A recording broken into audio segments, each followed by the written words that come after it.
The day I handed over Sweet Dreams Bakery to my sister, the scent of vanilla and warm brioche couldn't mask the bitterness in my heart. I stood in my kitchen, no, Emma's kitchen now, watching her struggle with our grandmother's signature apple turnover recipe. Those same turnovers had put Sweet Dreams on the map 3 years ago, after I'd returned from my training at the Culinary Institute of America. My name is Sarah, and until yesterday, I was living my dream. Now I'm watching it crumble like an overmixed meringue. Sarah, honey, this is for the best, Mom Linda said, placing her manicured hand on my shoulder. I shrugged it off, my attention fixed on Emma's clumsy attempts to recreate my signature pastry. Even from across the kitchen, my professionally trained, I could spot every mistake. The dough wasn't laminated properly. The apple filling was too wet, and she'd completely missed the crucial step of chilling between folds. Emma has the business acumen this place needs, Dad Robert added, his voice carrying that familiar CEO tone he'd perfected over decades in corporate America. With her Wall Street experience and your recipes, this place will thrive. I turned to face them, channeling the composure I'd learned in high-end restaurant kitchens. My recipes aren't part of the deal. The silence that followed was heavier than a failed souffle. Emma's hands froze mid-fold, sending apple filling dripping onto the gleaming stainless steel counter I'd saved for months to import from Italy. "What do you mean?" she demanded, her perfectly manicured nails, fresh from her weekly corporate manicure, now sticky with filling. "The deal was for the bakery, not my recipes," I cut in, moving to grab my recipe book from its place beside the industrial mixer. "Those are mine. They've always been mine." "Don't be ridiculous," Mom snapped, her voice sharp as a paring knife. "Those recipes belong to the bakery. You can't just, actually, I can." I clutched the worn leather-bound book to my chest, feeling the familiar texture of its pages against my CIA-trained hands. "I never wrote them into the business assets. Check the paperwork your corporate lawyers had me sign." Dad's face reddened like an overripe tomato. "This is absurd, Sarah. You're acting like a child." "A child?" I laughed, but it tasted as bitter as burnt caramel. "I built this place from nothing. 3 years of 60-hour weeks, of testing recipes, until my feet ached and my hands were raw. I invested every penny I had, even my culinary school savings, and you two convinced me to sign it over to Emma because she has an MBA and investment banking experience?" "In the bakery kitchen. Sarah, please." Emma stepped forward, making a show of wiping her hands on her crisp white apron, which I noticed she was wearing more like a fashion statement than a tool of the trade. "We're family. We can make this work together." "Family?" The word tasted sour in my mouth. Family doesn't manipulate each other into giving up their dreams. Family doesn't. The familiar chime of our vintage doorbell interrupted my tirade. I took a deep breath, summoning the professional demeanor I'd perfected during my years in high-end restaurants, and walked out to greet Mrs. Peterson, my most loyal customer since opening day. "Sarah, dear, those apple turnovers you promised." "I'm sorry, Mrs. Peterson." I shot a pointed glance toward the kitchen where Emma was still mangling the lamination process. "We're having some technical difficulties today. Maybe try again next week?" Mrs. Peterson's face fell, reminding me of a deflated souffle. "Oh, but I was counting on them for my bridge club. Your turnovers are the only reason they let me host. I'm sure Emma will have something wonderful for you, Mom interjected, suddenly appearing beside me with her perfect public smile. She's taking over the bakery. Sarah is moving on to other opportunities. The confusion on Mrs. Peterson's face mirrored the chaos in my heart. But your apple turnovers will no longer be available, I finished, my voice cracking like the top of a creme brulee. I'm sorry. As Mrs. Peterson left empty-handed, I watched through the kitchen window as Emma attempted another batch. The dough was wrong again, too tough, not enough butter, and completely missing the crucial temperature control I'd learned during my externship in France. She'd never get it right because she didn't understand that baking wasn't about following steps on a page.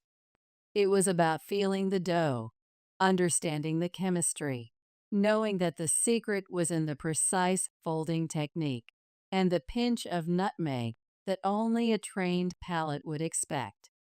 "This is madness," Dad declared, running his hands through his steel gray hair.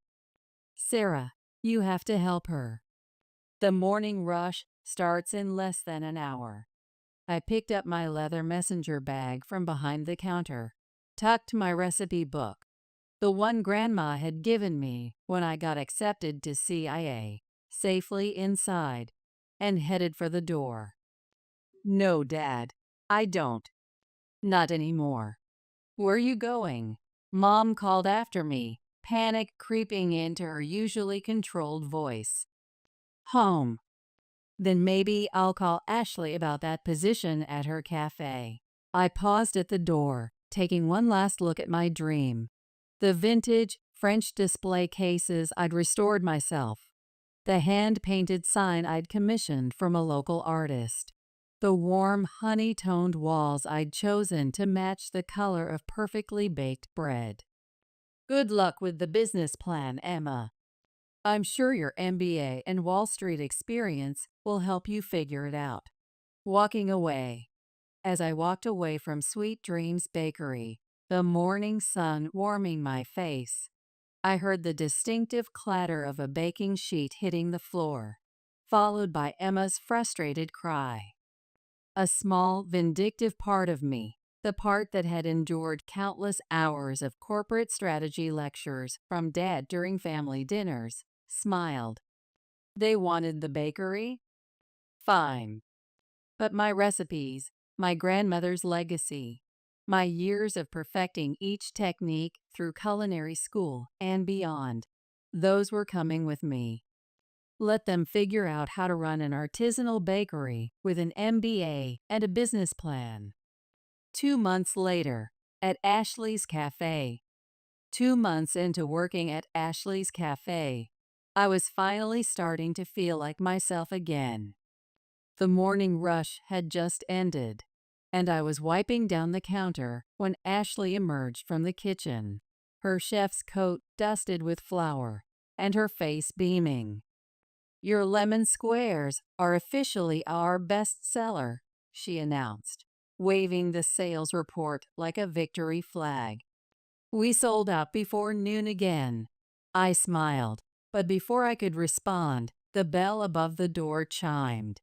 My stomach dropped as Victoria Dixon strutted in, her Louboutin heels clicking against the hardwood floor like a metronome counting down to disaster. "Well, well," she drawled, her red lips curling into a smirk that could curdle cream. "If it isn't the fallen pastry chef herself. How the mighty have tumbled. What do you want, Victoria?" I kept wiping the counter, refusing to give her the satisfaction of eye contact. I'd dealt with enough pretentious food critics during my restaurant days to know how to handle her type. "Oh, just checking out the competition. Though I suppose you're hardly that anymore."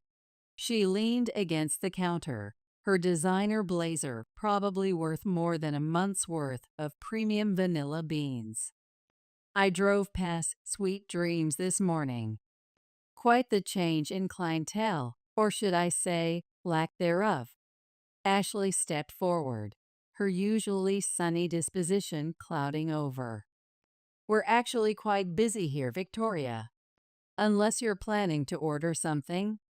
Actually, Victoria pulled out a business card that probably cost more than my first set of professional knives.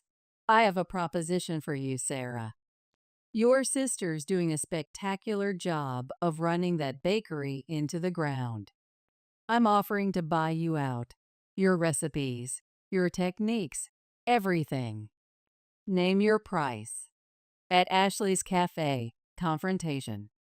I stopped wiping and finally looked up, meeting Victoria's calculating gaze. My recipes aren't for sale. Don't be stupid, Victoria scoffed, her voice dripping with condescension like over-reduced caramel. Everyone knows those were your grandmother's recipes. They made Sweet Dreams what it was. With my restaurant empire and your recipes, we could. I said no. I crumpled her business card and tossed it in the recycling bin where it belonged. My grandmother taught me more than just recipes. She taught me about loyalty. Loyalty? Victoria's laugh could have shattered sugar work. To the family that stabbed you in the back? Please. The bell chimed again, and a tall man in a pristine chef's coat walked in. I recognized him immediately, Mark, the owner of Bella Luna, the Italian restaurant down the street. He'd been coming in regularly since I started working here, always ordering the same cappuccino and whatever seasonal pastry I'd created that week. "Everything okay here?" he asked, his experienced chef's eyes darting between Victoria and me, assessing the situation like he would a kitchen during service. "Just fine." Victoria straightened up, smoothing her designer skirt. "I was just leaving. Think about my offer, Sarah. Loyalty doesn't pay the bills." As Victoria clicked her way out, Mark took her place at the counter, his presence bringing with it the familiar comfort of professional kitchen camaraderie. I couldn't help but overhear. "You're the former owner of Sweet Dreams?" I nodded, suddenly very interested in reorganizing the coffee cups, their ceramic clinks filling the awkward silence. I knew something was different.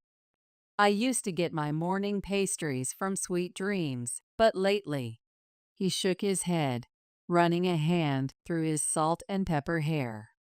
"Let's just say I've been coming here instead." "The usual?" Ashley asked him, already reaching for a cappuccino cup with the practiced efficiency of a seasoned cafe owner.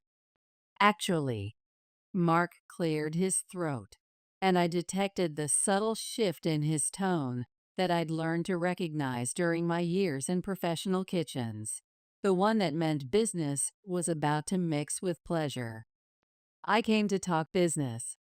My restaurant's dessert menu needs help. I've been sampling your lemon squares, Sarah. They're incredible. Reminds me of the pastries I had during my training in Florence." In Ashley's Cafe, business proposition. I felt my cheeks warm at the compliment from a chef of his caliber. "Thanks, but I'm not really. I'm not offering to buy your recipes," he said quickly, his tone carrying the straightforward honesty I'd come to appreciate in professional kitchens. "I'm proposing a collaboration. Your desserts served at Bella Luna. We split the profits, and you maintain full creative control and ownership of your recipes. I respect the craft too much to ask for anything else." Ashley squealed behind me, nearly dropping her order pad. "Sarah, that's perfect. You could use my kitchen during off hours to prep. You know I've got all the professional equipment you need." I hesitated, thinking about the stack of bills on my kitchen counter. Working at Ashley's was wonderful, but it barely covered my rent and student loan payments from CIA. I'd need to think about it. Of course. Mark pulled out his card, a simple, professional one that spoke of real culinary credentials rather than corporate posturing.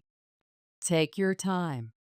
But just so you know, I've heard rumors that Sweet Dreams is struggling.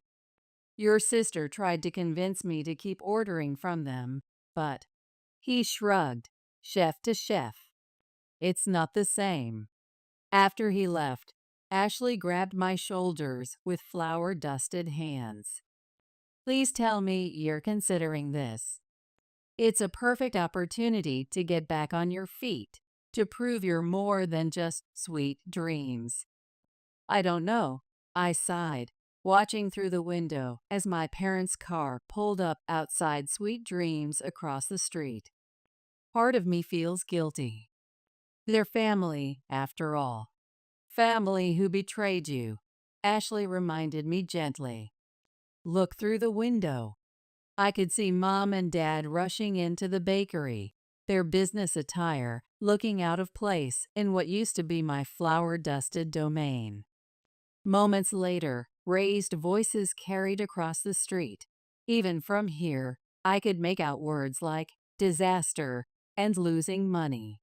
They made their choice, Ashley said softly, squeezing my shoulder. Now it's time to make yours.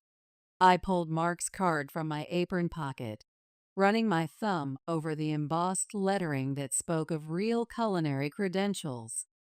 Maybe it was time to stop watching my old life crumble and start building something new, something that honored both my CIA training and my grandmother's legacy. At Ashley's Cafe, Mrs. Peterson's visit. The bell chimed again, and Mrs. Peterson walked in, her face lighting up like a perfectly timed souffle when she saw me. Sarah, I heard rumors you were here. Please tell me you're baking again. I glanced at Ashley, who nodded encouragingly, her eyes twinkling with the same excitement she'd shown when we'd first met in culinary school. Actually, Mrs. Peterson, I straightened my apron with the same pride I'd felt when I first earned my CIA whites. I might be starting something new.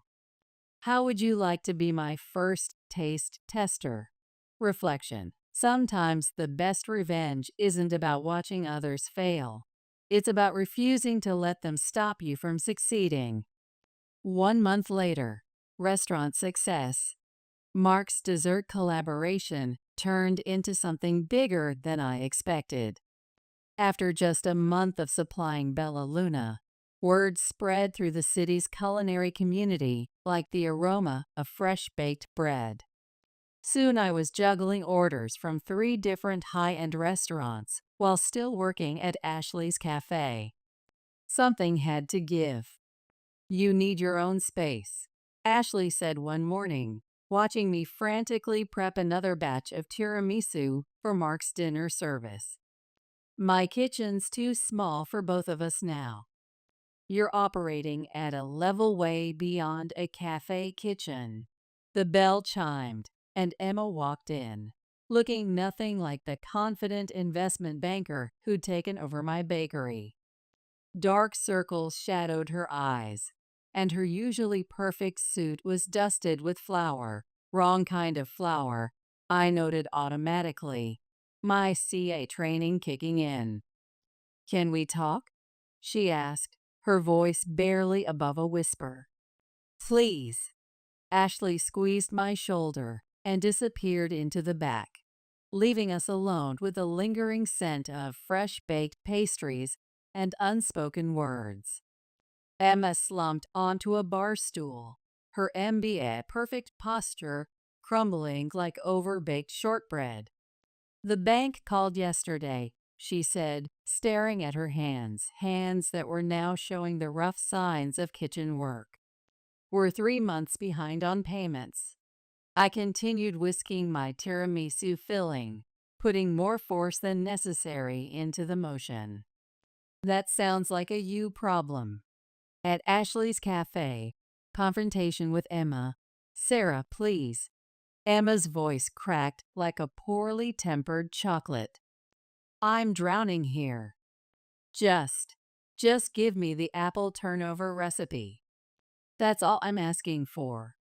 Mrs. Peterson's Bridge Club used to order 3 dozen every week, I said, pouring the silky mixture into serving cups with the precision I'd learned at CIA.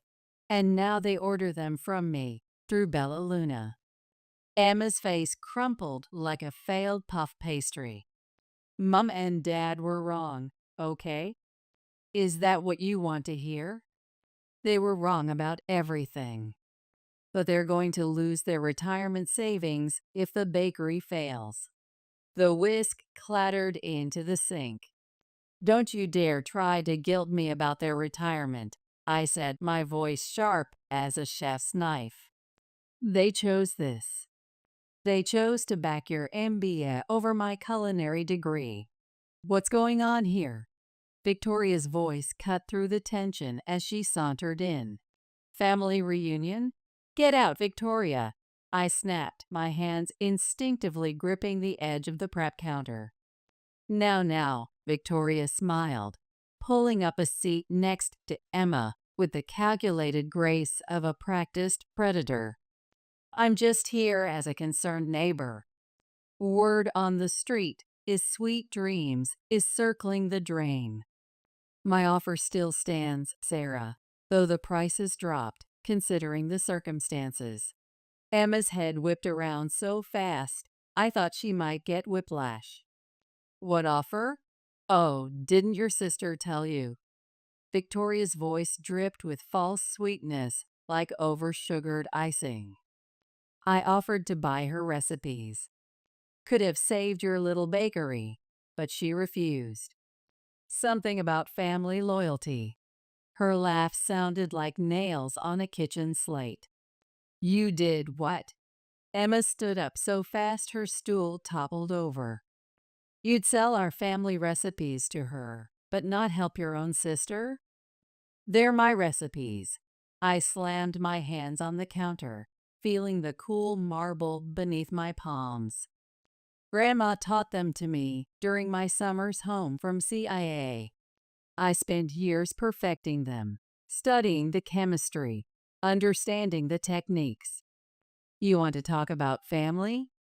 Where was family when you and Mom and Dad took everything I built? At Ashley's Cafe, rising tension. Ladies, Ashley's voice cut through our argument like a hot knife through butter. Take it outside. You're scaring the customers. I hadn't even noticed the small crowd of morning regulars watching us like they were judging a cooking competition. Emma grabbed her designer purse, tears streaming down her face, smudging her perfect makeup. Fine. Keep your precious recipes. I hope they keep you warm at night while your family loses everything. She stormed out, nearly colliding with Mark, who was just walking in. Victoria stood up, smoothing her couture skirt with manicured hands. Think about my offer, Sarah. Family drama is so messy. I'm offering you a clean break. She clicked her way out, leaving behind the artificial scent of expensive perfume. After she left, Mark approached the counter cautiously, like approaching a hot stove. Bad time? Perfect time, actually. I wiped my hands on my apron, feeling the familiar texture of the professional-grade fabric.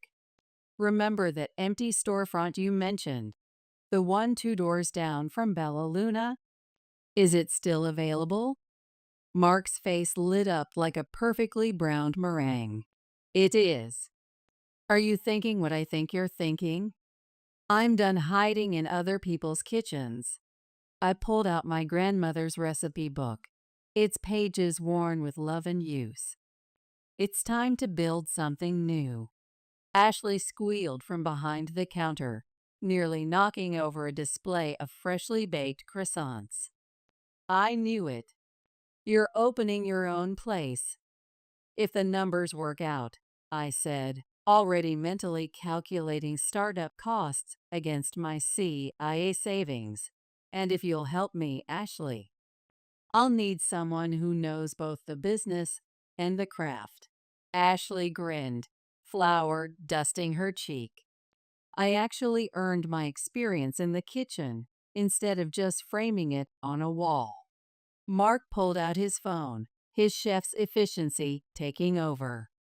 I know the building owner. Let me make a call. At Ashley's Cafe, making plans. As Mark stepped away to make the call, I watched through the window as Emma trudged back to Sweet Dreams. Mom was waiting outside, her perfect posture a stark contrast to Emma's defeated slouch, and I could see them arguing on the sidewalk.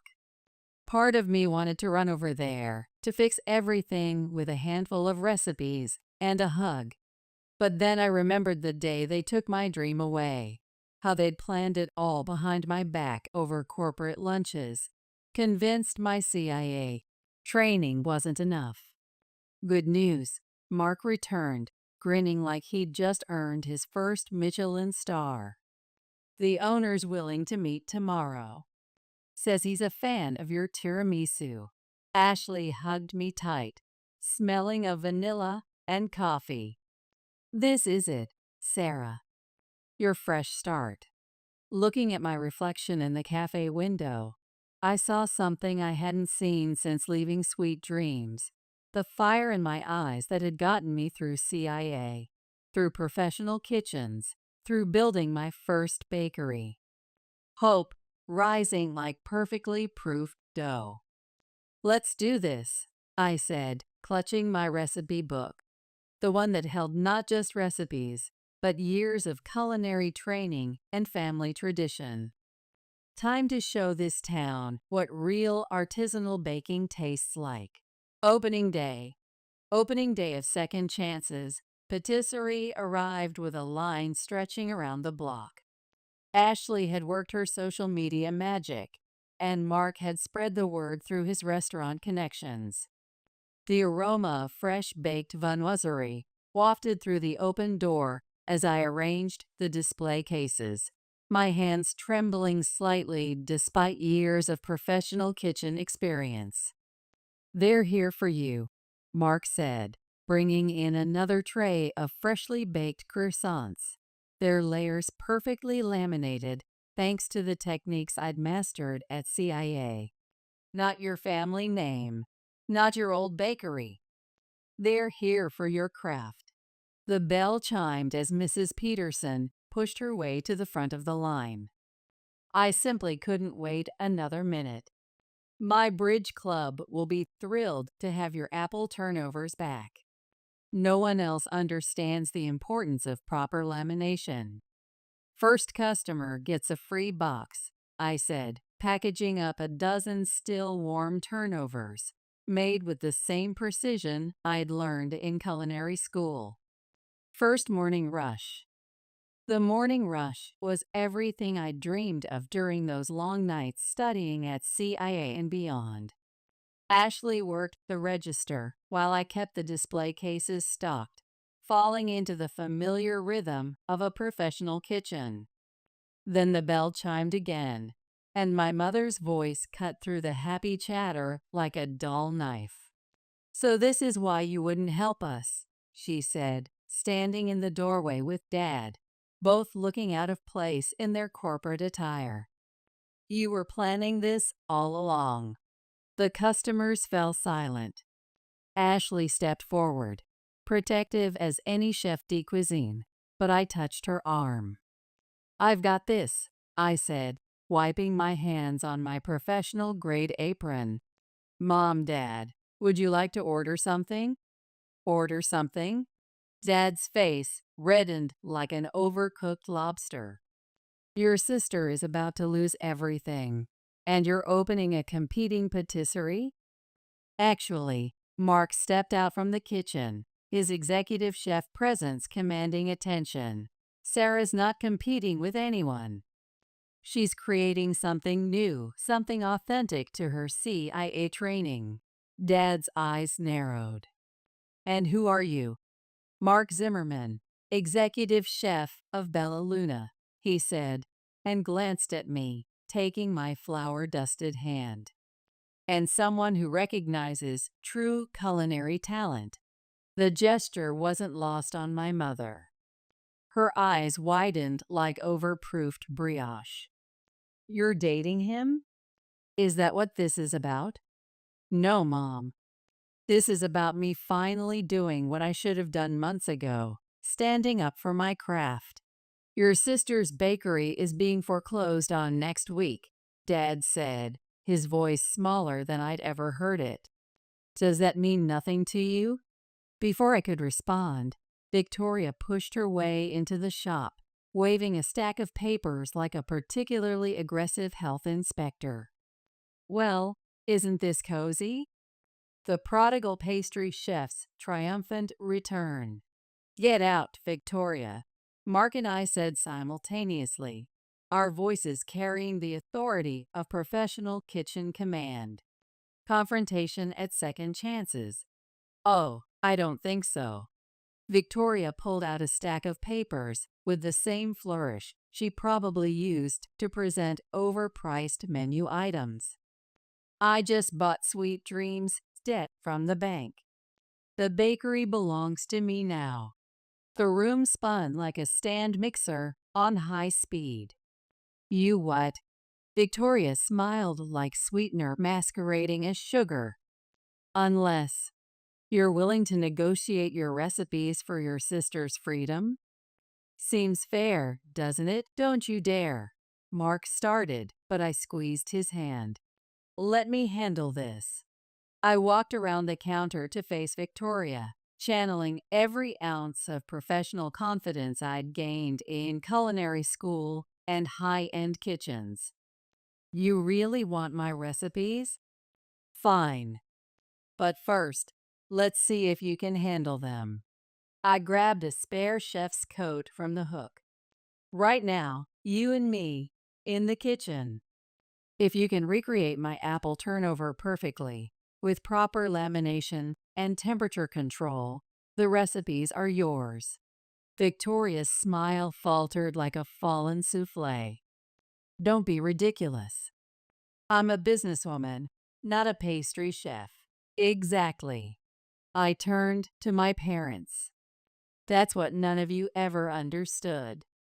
These recipes aren't just words on paper.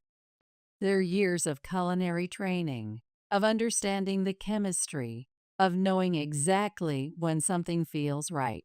Sarah. Emma's voice came from the doorway.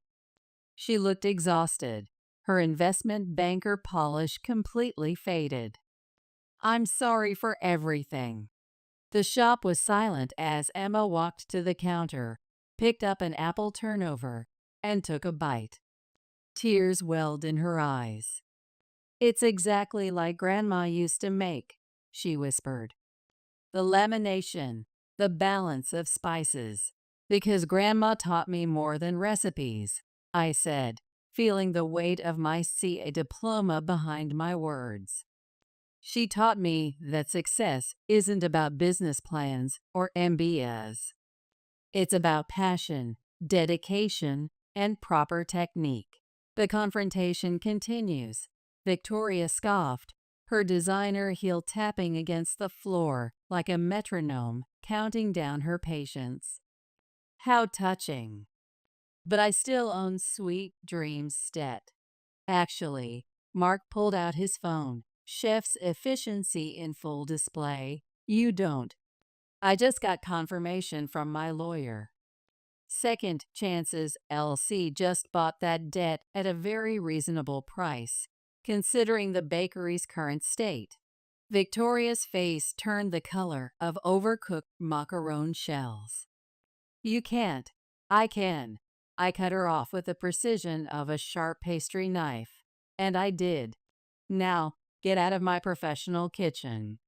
As Victoria stormed out, I turned to my family. Sweet Dreams isn't gone, but things need to change. What are you suggesting?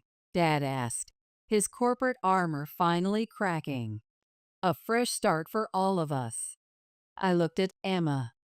You want to learn the recipes? Really learn them? I'll teach you. But no shortcuts, no corporate strategies. We do this right, starting with proper culinary fundamentals. Emma nodded, wiping her eyes with the sleeve of her designer suit. I'd like that. The customers burst into applause, and Mrs. Peterson dabbed at her eyes with a napkin. Just like those cooking competition shows, she sniffled, but better. Mark pulled me close, pressing a kiss to my temple that smelled of fresh herbs and possibility. You're amazing, you know that? Looking around at my new patisserie, at Ashley's proud smile, at my humbled family, and at the line of customers still stretching down the block, I finally felt at peace. Sometimes the sweetest victory isn't in getting even, it's in rising above, like a perfectly executed souffle. 3 weeks later, late night at Second Chances. Teaching Emma wasn't easy. 3 weeks into our new arrangement, she still couldn't get the apple turnover dough right. It's too sticky again, she groaned, her formerly perfect manicure now dusted with premium flour. We were in Second Chance's kitchen after hours, and the counter looked like a war zone of failed lamination attempts. You're rushing it, I said, watching her struggle with the techniques I'd learned at CIA. The dough needs time to rest between folds. Temperature control is crucial for proper lamination. Time we don't have, she snapped, her investment banker's efficiency clashing with pastry's demands. The morning rush at Sweet Dreams starts in 6 hours, and we have nothing to sell. I stepped back, crossing my arms. Then maybe we should close Sweet Dreams for a few weeks while you learn properly. You can't rush professional pastry techniques. We can't. Emma's voice cracked like overbaked cookies. There's something I haven't told you. Something Mom and Dad have been hiding. Before she could continue, Mark burst through the kitchen door, his chef's face pale as uncooked dough. Sarah, you need to see this. He held up his phone, showing a local restaurant news website. The headline made my stomach drop like a fallen cake. Local bakery owner accused of health code violations. Victoria, I growled, scanning the article with the same intensity I used to study pastry textbooks. She's claiming she found rats in Sweet Dreams when she inspected it during the debt purchase. It's not true, Emma said quickly, her hands trembling like a novice with a piping bag. She's lying. Of course she is, Ashley chimed in from the doorway. But the health department has to investigate any complaint. They'll shut Sweet Dreams down during the inspection. Late night crisis. Emma slumped against the counter, leaving a flower handprint on her black designer pants. That's not even the worst part. Mom and Dad. They took out a second mortgage on their house to keep Sweet Dreams afloat. If we close, even for a week, they'll lose everything. I stared at the mess of failed dough on the counter, then at my sister's defeated face. My CA training warring with family loyalty. Finally, I made a decision. I grabbed my recipe book and a pen.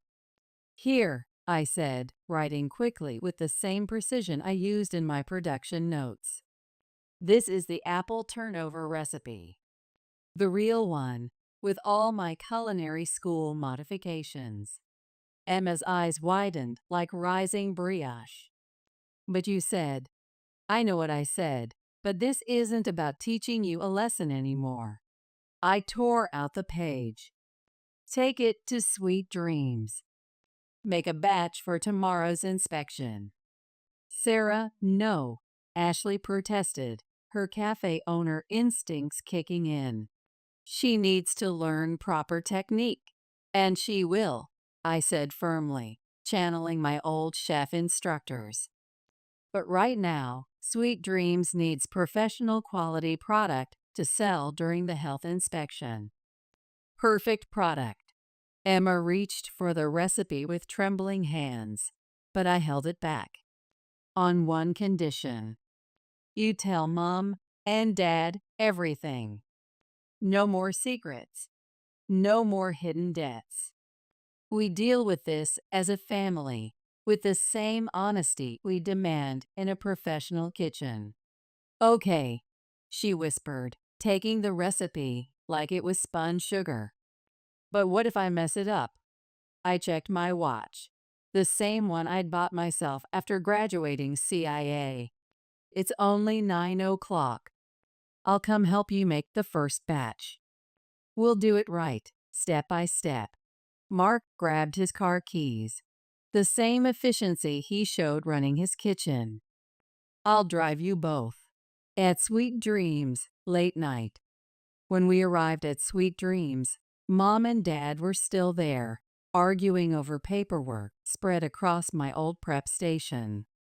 They fell silent when we walked in, like a souffle deflating in a slammed oven.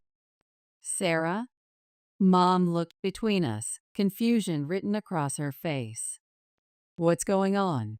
Damage control, I said, pulling out professional mixing bowls.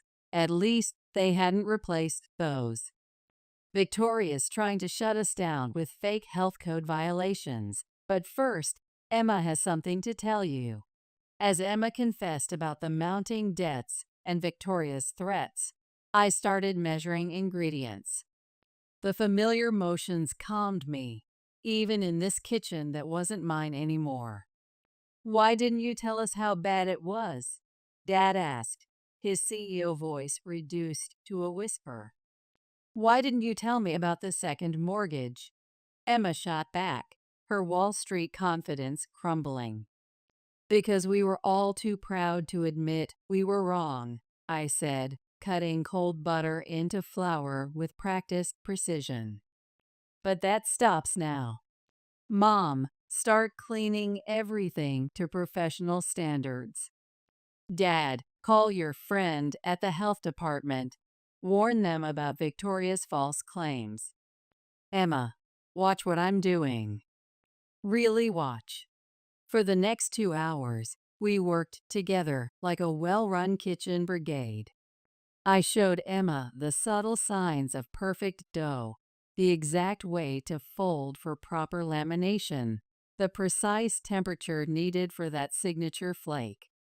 Mom cleaned until the kitchen sparkled like a 3-star operation, while Dad made calls to everyone he knew who might help. As the first batch of turnovers came out of the oven, golden and perfect as any I'd made at CIA, Mrs. Peterson appeared at the back door. I saw the lights on, she said, sniffing the air appreciatively. And I saw that horrible article. The bridge club's ready to testify about the quality of this place, if needed. Late-night confrontation. That won't be necessary, came a voice from behind her. Victoria stood there, looking furious as an overboiled caramel. You're supposed to be closed during a health inspection. There won't be an inspection, Dad said, hanging up his phone with newfound confidence. The health department knows about your false claims. They're launching an investigation into you instead. Victoria's face went from red to white like badly tempered chocolate. You can't prove anything. Actually, Mark stepped forward, holding up his phone with a chef's perfect timing. I recorded your entire conversation with Sarah about buying the debt and trying to steal her recipes. Attempted extortion is a serious crime in the culinary world. As Victoria stormed off, Mom turned to me, tears in her eyes like sugar crystals. "We don't deserve your help." "No," I agreed, pulling another perfect batch from the oven, their aroma filling the kitchen with memories of culinary school and long nights of practice. But family isn't about deserving. It's about forgiveness and maybe a few secret recipes. 6 weeks later, Second Chance's kitchen. "We need to talk about expansion," Mark said one morning, as we prepared for another busy day in Second Chance's kitchen. The morning light filtered through the windows, catching the professional equipment I'd carefully selected. "Expansion?" I nearly dropped the mixing bowl I was holding, my CI training barely saving it.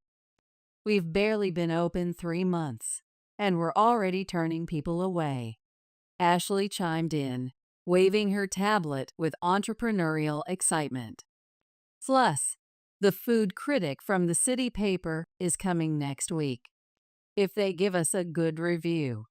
Second Chance's kitchen. Morning meeting. The kitchen door burst open, and Emma rushed in, clutching a stack of papers with the same intensity she used to reserve for investment portfolios. "Emergency family meeting now."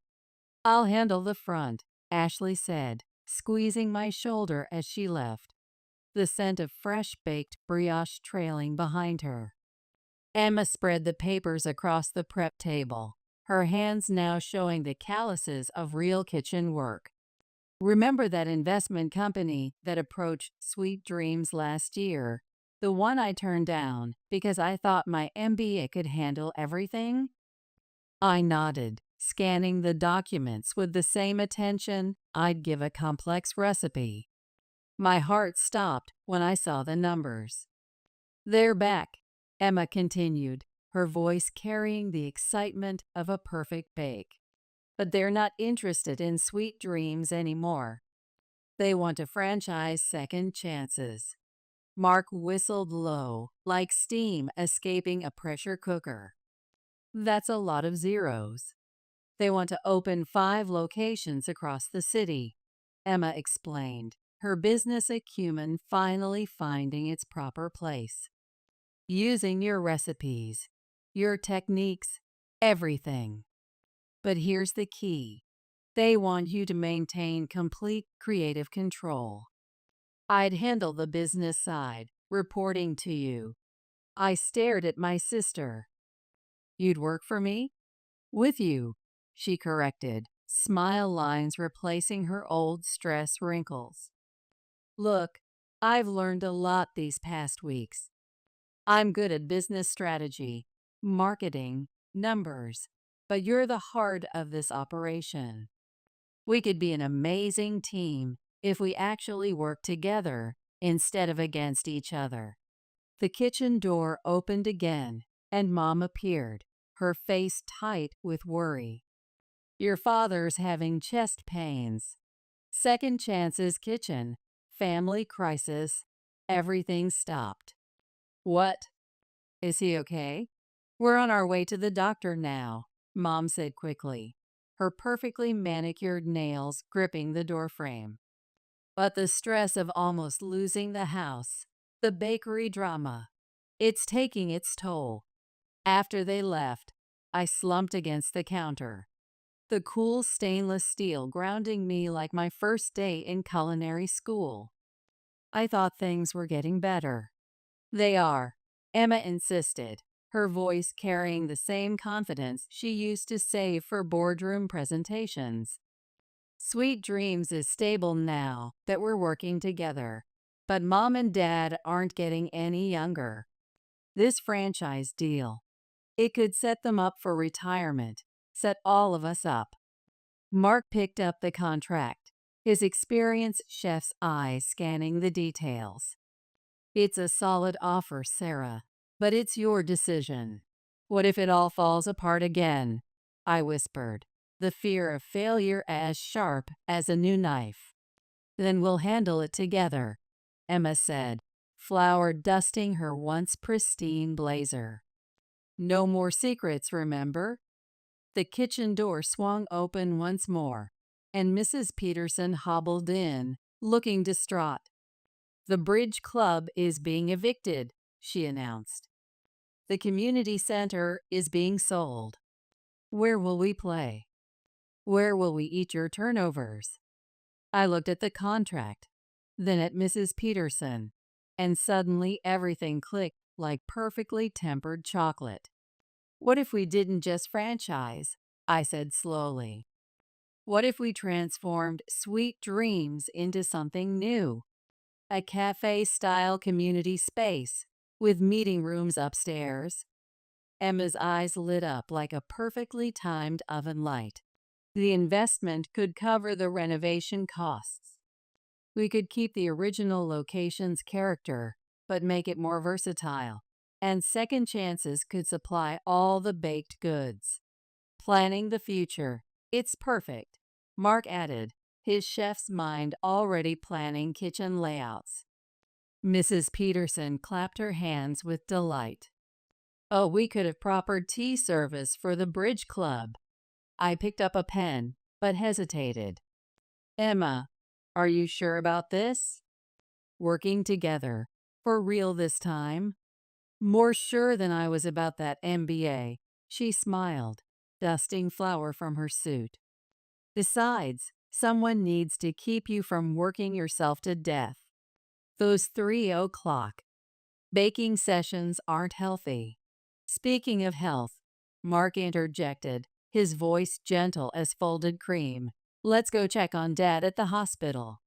At the hospital, we found Dad arguing with a nurse about wanting to go back to work. He stopped mid-sentence when we walked in, looking smaller in the hospital bed than he ever had in his corporate suits. What are you all doing here? The morning rush. Ashley's handling it, I said, pulling out the contract. We have something to discuss. As we explained the franchise plan and the Sweet Dreams transformation, Dad's heart monitor stayed steady as a perfectly calibrated oven. By the time we finished, he was smiling like he used to when I'd bring him fresh pastries before board meetings. Your grandmother would be proud, he said softly. Not just of the baking, but of how you've both grown. Does this mean you'll finally retire and let us handle things? Mom asked, trying to sound stern but failing like an underproofed bread. Hospital room discussion. Well, Dad adjusted his hospital gown, looking more relaxed than he had in months. Maybe it's time to step back, but I'm still taste testing everything. Deal? Deal, Emma and I said together, sharing a smile that felt as warm as fresh baked bread. Evening at Second Chances. Later that evening, as Mark and I closed up Second Chances, he pulled me close. You know what this means, right? We'll need to expand this kitchen too. I looked around at my patisserie, remembering how it felt to start over after graduating CIA. Change is scary, but necessary, he finished, kissing my flour-dusted cheek. Like letting dough rise, or letting go of old hurts, I added, watching through the window as Emma locked up Sweet Dreams across the street. Sometimes, the best recipes aren't just about ingredients. They're about knowing when to hold on and when to let things transform into something new. Sweet Dreams Grand Reopening. The day of Sweet Dreams' grand reopening as Sweet Dreams Community Cafe arrived with unexpected drama. I was arranging pastries in the new display case, each one reflecting my CIA training, when Victoria stormed in, waving a newspaper like an angry health inspector. "What is this?" she demanded, slapping the paper down on the counter. The headline read, "Local Pastry Empire Expands. Sisters Unite Professional Culinary Arts with Business Savvy." It's called success. Emma said, emerging from the new tea room with the confidence of someone who finally understood both business and baking. You should try earning it honestly sometime. Final confrontation. This was supposed to be my territory. Victoria's voice rose higher than an overproofed brioche. I was going to own this whole block. Is there a problem here? Mark appeared at my side, his executive chef presence filling the room, while Ashley quietly began ushering customers to the cafe area. The problem? Victoria jabbed a finger at me, her manicure as sharp as a paring knife.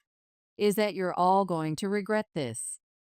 I have connections, like the health inspector you tried to bribe or the bank manager who reported your attempted extortion. Dad's voice boomed from the entrance. He looked better than he had in weeks, though Mom still hovered anxiously beside him. You can't prove.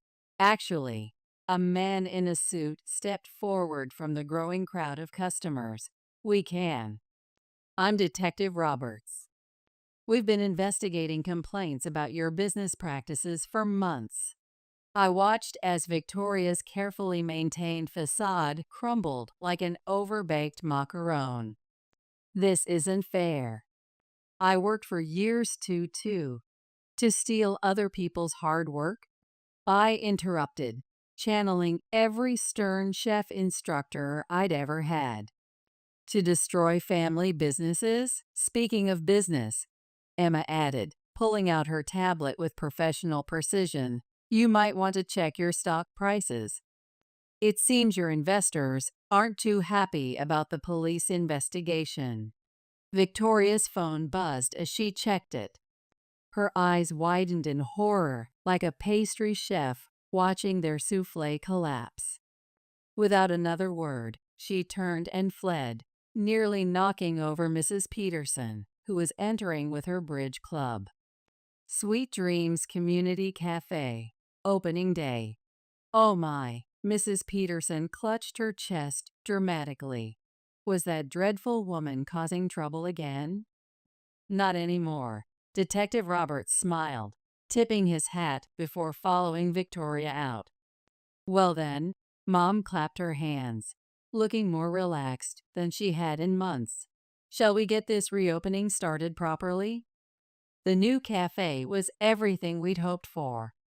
The main floor housed the bakery and cafe, with all equipment meeting professional culinary standards, while upstairs had been transformed into community rooms. The Bridge Club immediately claimed their favorite spot, complete with a dedicated tea service station I designed based on my training. Try these, I said, bringing them a fresh batch of apple turnovers. Emma made them herself. Mrs. Peterson took a bite and closed her eyes in bliss. Perfect, just like yours, dear. The lamination is exquisite. Because she finally learned to be patient with the dough. I smiled at my sister, who was showing Dad how to use the new point-of-sale system with the same precision she once used for investment portfolios. Sarah, Mark called from the kitchen, his voice carrying the authority of an executive chef. The news crew is here for the interview. Both of you go, Mom insisted when I looked at Emma. This is your story to tell. As the camera crew set up, Mark squeezed my hand. Ready to show the world what happens when culinary expertise and business acumen work together instead of against each other? The interview. The interview started with basic questions about the expansion plan, but then turned personal. There were rumors of a family feud, the reporter said. What changed? Emma and I looked at each other, sharing the kind of understanding that only comes from hours in a kitchen together. We learned that success tastes better when shared, I said, my CIA pin gleaming on my chef's coat, and that sometimes the best business strategy is simply being honest with each other. Emma added, flour dusting her now casual blazer. Plus, Ashley chimed in from behind the counter. It helps when the local culinary mafia gets caught trying to sabotage you. Everyone laughed, and the tension broke like a perfectly cracked cream brulee. The reporter asked for a demonstration, so I taught her how to fold a turnover, while Emma explained our community-focused business model. One last question, the reporter said, flour on her nose. What's next for the sisters behind this sweet success story? Before we could answer, Dad called out from the register. They're going to let their old man retire in peace, eventually. Eventually, Mom corrected, bringing him his heart medication with a glass of water. Actually, Mark stepped forward, taking my hand. We might have another announcement soon. He patted his pocket meaningfully, and my heart skipped like a mixer on high speed. Really? Ashley squealed, nearly dropping a tray of fresh-baked cookies. Cut that last bit, the reporter told her cameraman with a wink. Save it for the wedding announcement story. Reflecting on success. As the crew packed up, I looked around at my family. Mom fussing over Dad's medication. Emma teaching Mrs. Peterson's granddaughter how to properly steam milk for tea, with the precision she once reserved for market analyses. Ashley and Mark playfully, arguing about wedding cake flavors before I'd even said yes. You know, Emma said, joining me at the counter, flour dusting her once pristine suit. I think Grandma knew exactly what she was doing when she only taught you those recipes. What do you mean? She knew you'd be the one to bring us all back together. Emma bumped my shoulder. Even if we had to fall apart first. The afternoon sun streamed through the new cafe windows, catching the gold lettering that read, Sweet Dreams Community Cafe, where family recipes meet professional expertise. Below it, in smaller script, a Second Chances Partnership. Sometimes the sweetest victories come not from proving others wrong, but from proving to yourself that forgiveness can be the secret ingredient to success. Wedding preparations. You can't bake your own wedding cake, Ashley protested, snatching my recipe book from my hands. It's bad luck or something. Actually, Emma chimed in from behind her laptop, where she was reviewing our latest expansion numbers. I think that's wedding dresses, not cakes. We were sitting in Sweet Dreams' renovated tea room after hours, surrounded by wedding magazines and sample menus. Through the window, I could see Second Chances lit up across the street, where Mark was handling the evening rush with the efficiency of a seasoned executive chef. Evening in Sweet Dreams. Besides, I reached for my recipe book again, its pages now showing signs of both professional use and loving wear. Grandma always said she wanted her recipes at my wedding. Grandma would want you to relax and enjoy your day, Mom said, bringing in a fresh pot of tea served with the elegance she once reserved for corporate functions. Let us handle the cake. Us? Ashley raised an eyebrow, her cafe owner's skepticism showing.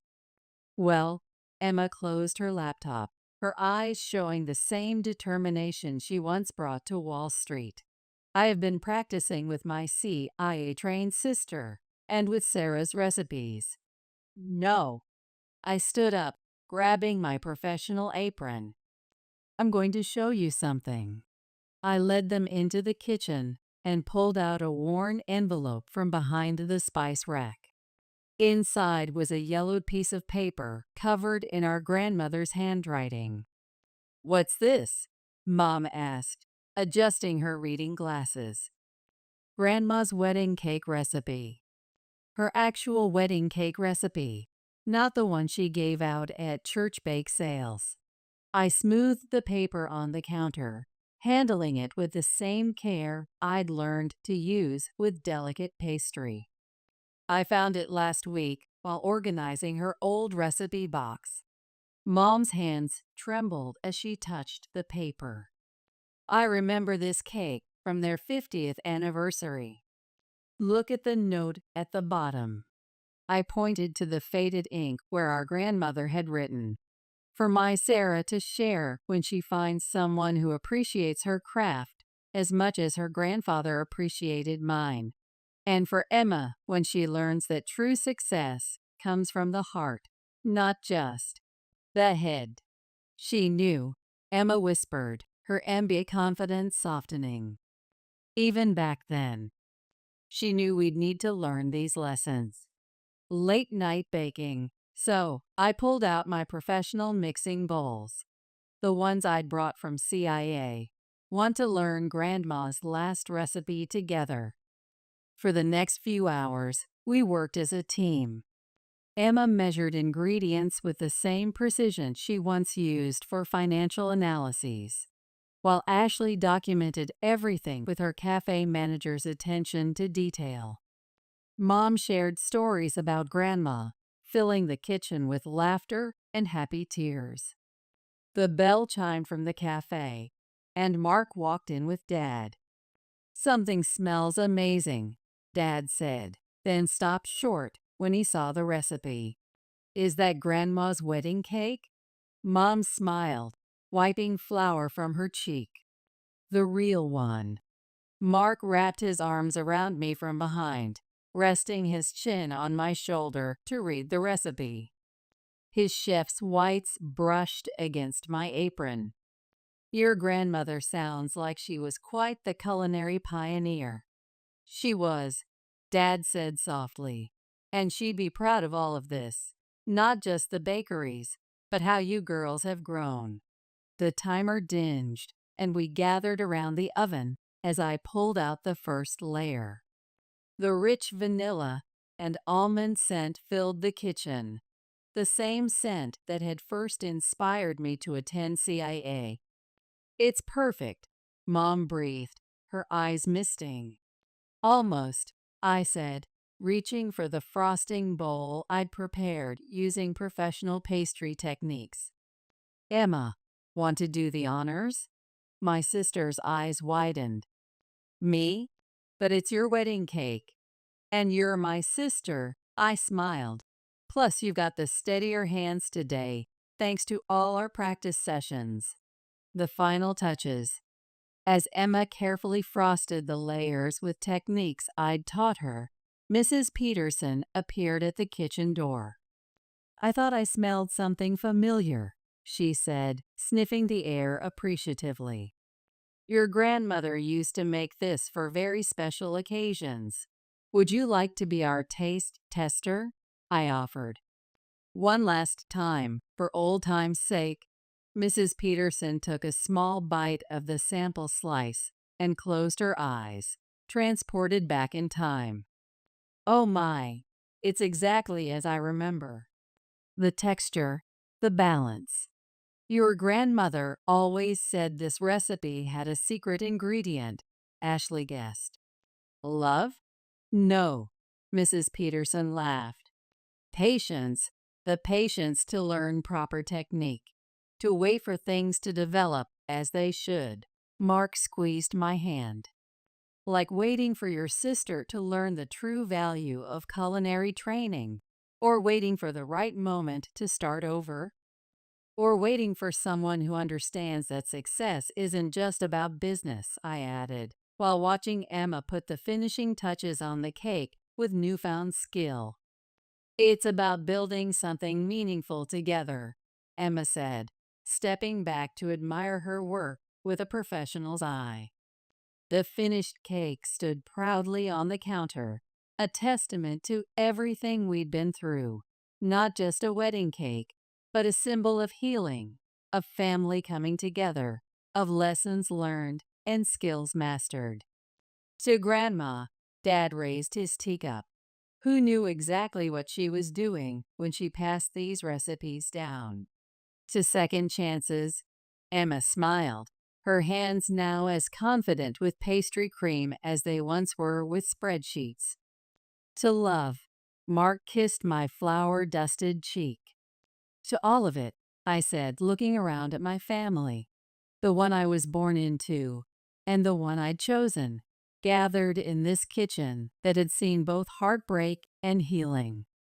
Because sometimes the best recipes are the ones that take time to perfect, whether you learned them at CIA or at your grandmother's side.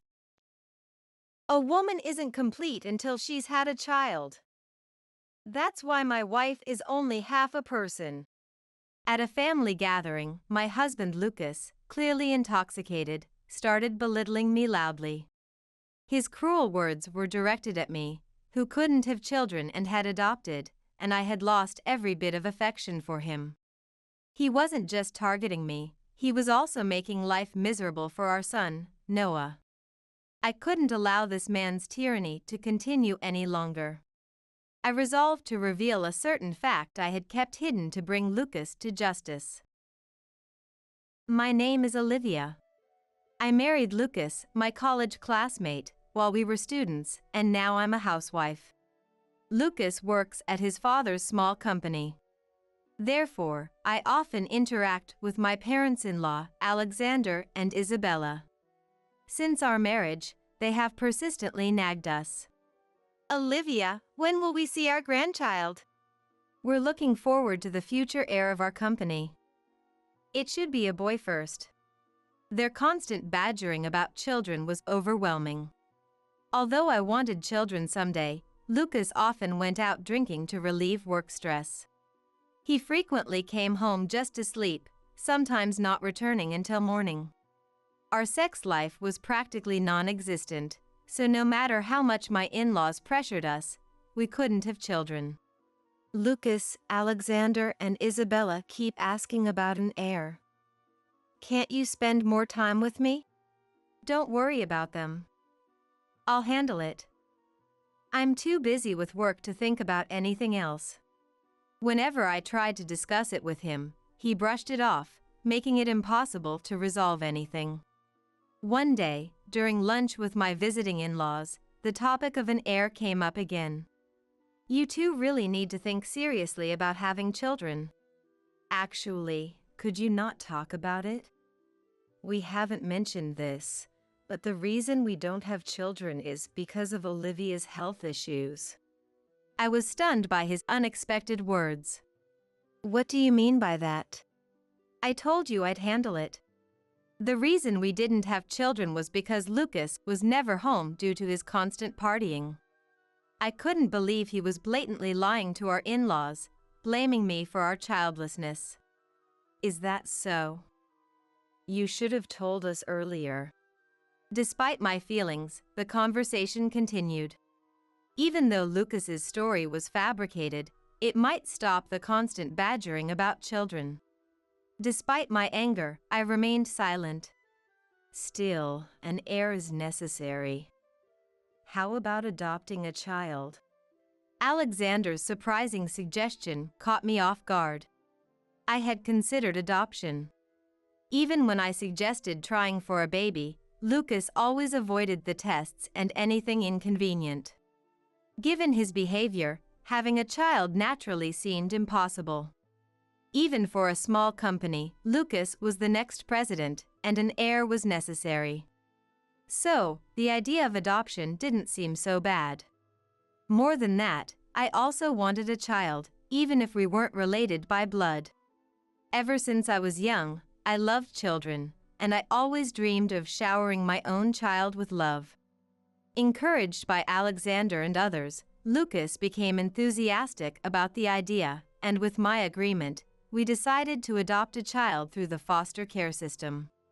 Mom, I'm hungry. What's for snack today? All right, I'm preparing it. Go wash your hands first. Okay. The boy who came back from elementary school full of energy was Noah, the boy we adopted. He quickly adjusted to living with us, and now we live like a real family. Although my relationship with Lucas remained cold and distant, I was happy to pour my love into Noah instead. My son grew up without any problems and developed into a fine young man with a straight and honest character. When Noah was in high school, Isabella fell ill, and we had to take care of her at home. I'm worried about Grandma, so I'll help out as much as I can. Noah suggested this to me while I was commuting to Isabella's house and relying on a nursing facility for assistance. You can't do that with school. I'll take care of Grandma, so you focus on your studies. I'll study properly and won't overdo it. I just want to help reduce your burden a bit. Is that okay? Wanting to support each other as a family, I asked Noah to help as much as his studies allowed. So Noah started going to Isabella's house after school and actively helped with her care. It wasn't just out of a sense of duty, he genuinely cared about Isabella. I always thought he was a kind-hearted boy, but he willingly did the dirty work and enjoyed taking care of his grandmother. My parents-in-law also doted on Noah as if he were their own grandson. Thanks to our care, Isabella's condition improved, and she could take care of herself to some extent. I'm so glad Grandma is feeling better. Noah rejoiced with us. When Noah was in 11th grade and we talked about his future plans, he confided that he wanted to become a caregiver, likely influenced by his experience with Isabella. When I helped Grandma, I realized I wanted to study welfare in college and help elderly people recover. I was surprised by his words, but thought it was typical of kind-hearted Noah. All right. Mom supports your dream. When we told my parents-in-law, they were impressed and praised him.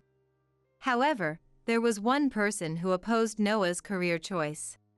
It was Lucas. I won't allow you to become a caregiver. It's not a profitable job. We adopted you to be the successor of our company. I appreciate that you took me in when I had no one. But I want to choose my own career. Noah, who usually never defied Lucas, stood his ground this time, showing how determined he was.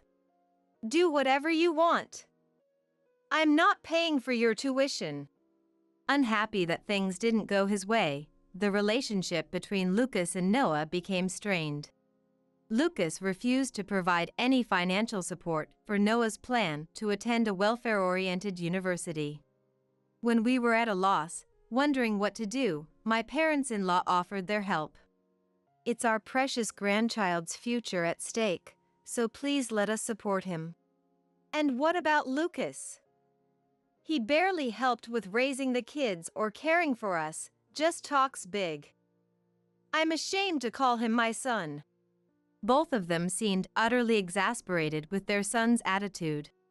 Noah successfully graduated from college and obtained his certification as a caregiver, just as he had hoped. With his graduation and new job, Noah moved out of our home and started living on his own. While I felt a bit lonely seeing him leave, I was also very proud of him for working in a job that helps others. The work was tough, but it seemed to be rewarding, and he was thriving. One day, Noah contacted me, saying he had something to discuss. When I asked for details, he said he wanted to introduce his fiancée. I made sure Lucas, who rarely comes home, was present this time. As we waited for Noah and his fiancée to arrive, Noah walked in with a woman by his side. This is Emily. We've been dating for a while now. Nice to meet you. The woman greeted me. Emily was a singer-songwriter. Noah had fallen in love with her at first sight when she visited his care facility to perform, and they eventually started dating. My first impression of her was that she seemed gentle and kind. I guessed Noah was attracted to those qualities. Emily, as a singer-songwriter, what kind of songs do you sing? What genres do you like? I was surprised to see Lucas asking Emily so many questions.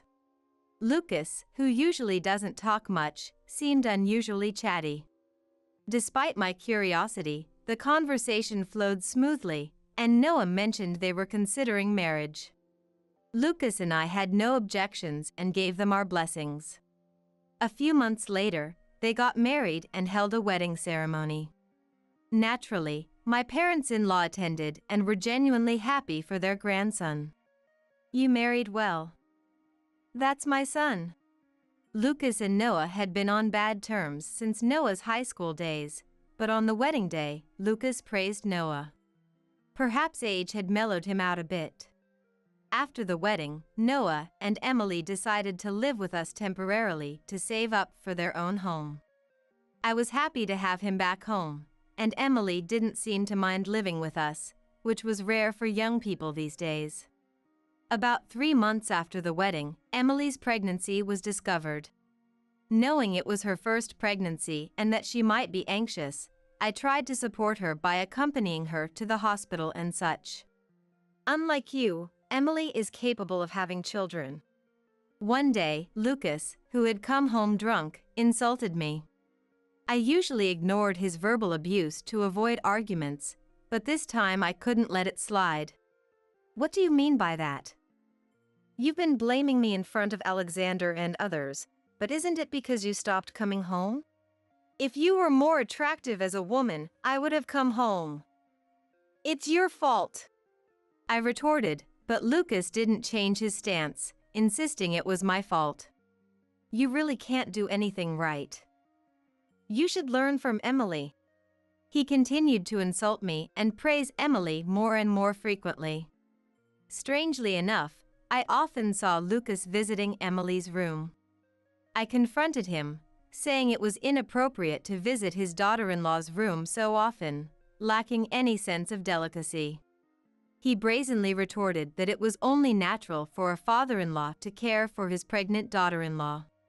However, ever since we adopted young Noah, Lucas had always maintained that child-rearing was a woman's job, insisting he neither understood nor intended to help. His sudden change in attitude seemed extremely unnatural. Regularly comparing Emily and me with insulting remarks, my resentment and distrust toward Lucas grew. Meanwhile, Emily's belly kept growing, and she safely delivered a healthy baby boy. About a month after the birth, when things had calmed down, we decided to host a family dinner to celebrate Emily and her new baby. Women only become complete once they give birth. Among the gathered relatives, Lucas, perhaps drunk, suddenly began loudly praising Emily. Hearing his words, Emily, holding the newborn, smiled proudly. "So my wife remains incomplete. She acts all high and mighty for raising an adopted child, but she never actually gave birth. Compared to her, Emily is far superior for giving us a son." "Dad, that's no way to speak. Mom raised me into who I am today. Apologize. It's the truth." "Enough, Noah. It's useless to reason with him. He's never considered anyone else's feelings." "You're mocking me too." "Yes, I think you're a fool. You're truly an irredeemable person." All the pent-up anger within me began to surge. Annoyed by my strong retort, Lucas spat insults at me, spraying saliva. "If you were as gentle and supportive as Emily." At that moment, startled by our shouting, the baby Emily was holding began to cry loudly. Despite the tense atmosphere, Emily kept her usual calm smile, which appeared eerie. "The baby's crying. Maybe Dad should hold him," she said, trying to hand the baby to Noah beside her. Just as Noah was about to take the baby, I steeled myself and addressed everyone present. "Wait, that baby isn't yours, Noah. Right, Emily?" When I asked Emily, she remained silent, her face expressionless. "Mom, what do you mean?" "Just what I said. That baby isn't Noah's." "What? Then whose baby is it?" I looked straight at the man who had been hurling insults at me. "Lucas, it's your child, isn't it?" I firmly questioned, and Lucas suddenly became speechless. "What are you talking about? Don't make baseless accusations. It's not a lie. I investigated thoroughly. You barely spent time at home, but after Emily arrived, you were home frequently. Sneaking into her room often, I found it suspicious. Unable to leave their suspicious behavior unchecked, I secretly investigated their relationship. Lucas, not expecting my suspicion, hadn't bothered to destroy evidence. In his room, I found hotel receipts. The dates matched the days when both Noah and I were away. You might have set this up to trap me. I don't know anything about this. Are you still pretending? The history on your car navigation system matches the hotel address perfectly. You can't talk your way out of this anymore, can you? That's still just circumstantial evidence. I have more. Hey, Emily, remember when you said you were going to a cafe with your friends? I had let her go without any suspicion at the time, but upon investigation, I discovered it was a complete lie. I checked your social media posts. Look at this picture. It seems like you're having tea at a cafe, but there's something else in the picture. It's hard to notice at first, but in the corner of the photo featuring cake and coffee, a particular watch is visible. Lucas, you recognize it, don't you? How do you explain that the same watch you're wearing on your left wrist is in this photo? Lucas knew he couldn't deny it. His face turned pale at my words. This watch was a custom-made, one-of-a-kind gift I had given Lucas for his birthday. And there's more. Listen to this recording. I pulled a voice recorder from my bag and pressed play. The voices of Lucas and Emily filled the room. It's best to have a child with your own blood. This way, we can ensure the succession and stability of the company. But won't Olivia and Noah notice? Those fools won't have a clue about our relationship. Just relax and have my child. The vile conversation made me feel sick. I had hired a private investigator to monitor them, and this was the recorded audio. Do you still want to make excuses? Lucas hung his head in silence. He never imagined I would go this far. You caught us. In stark contrast to Lucas, Emily brazenly confessed. I don't mind being exposed. I hinted at it on social media, but I never thought Olivia would figure it out before Noah. You are really clueless. This is insane. Why would you do such a thing? It was fine while we were dating, but after marriage, being a caregiver just felt underpaid and dull. You should have taken over the company as you were meant to. Even so, having an affair with my father is unacceptable. Noah couldn't hide his bewilderment at Emily's unapologetic demeanor. Lucas approached me first. Olivia is completely middle-aged now. He prefers someone younger like me. Hey, wait a minute. There's no need to reveal everything. Lucas tried to stop her. Everything's already out in the open, so why not? But Emily laughed. She continued. Lucas was the one who said he had no love for Olivia or Noah and planned to kick them out eventually. So, I thought why not have his child and become the wife of the president of a small company? Do you think you can get away with this? Your mom is just a housewife, and Noah has nothing to do with the company. What authority do you have to hold me accountable? Alexander will pay the alimony, so why don't you both leave quickly? That's right. Now that we have an heir, you're no longer needed. Olivia, I'm divorcing you and marrying Emily. Lucas, realizing that there was no point in making any more excuses, joined Emily in demanding a divorce from me. As Lucas and Emily declared this triumphantly, someone who had been quietly observing the situation spoke up. Have you two lost your minds? Who said I would let anyone who deceived my son's wife and grandson take over the company? Alexander shouted angrily, his face stern. What are you talking about, Dad? Of course, you'd prefer my biological child over Noah, who isn't even blood related. That's where you're wrong. I'm planning to shut down the company in my generation. What heir? What bloodline? It's all nonsense you're spouting. What do you mean, shut down the company? This wasn't the plan. Emily, who had been smiling confidently, now screamed hysterically. Did you think I wouldn't notice that you're a lazy, useless worker? I wouldn't mind handing the company over to Noah, but I won't keep it at the cost of ruining my grandson's dreams. According to Alexander, Lucas had been neglecting his work, relying on his status as the owner's son.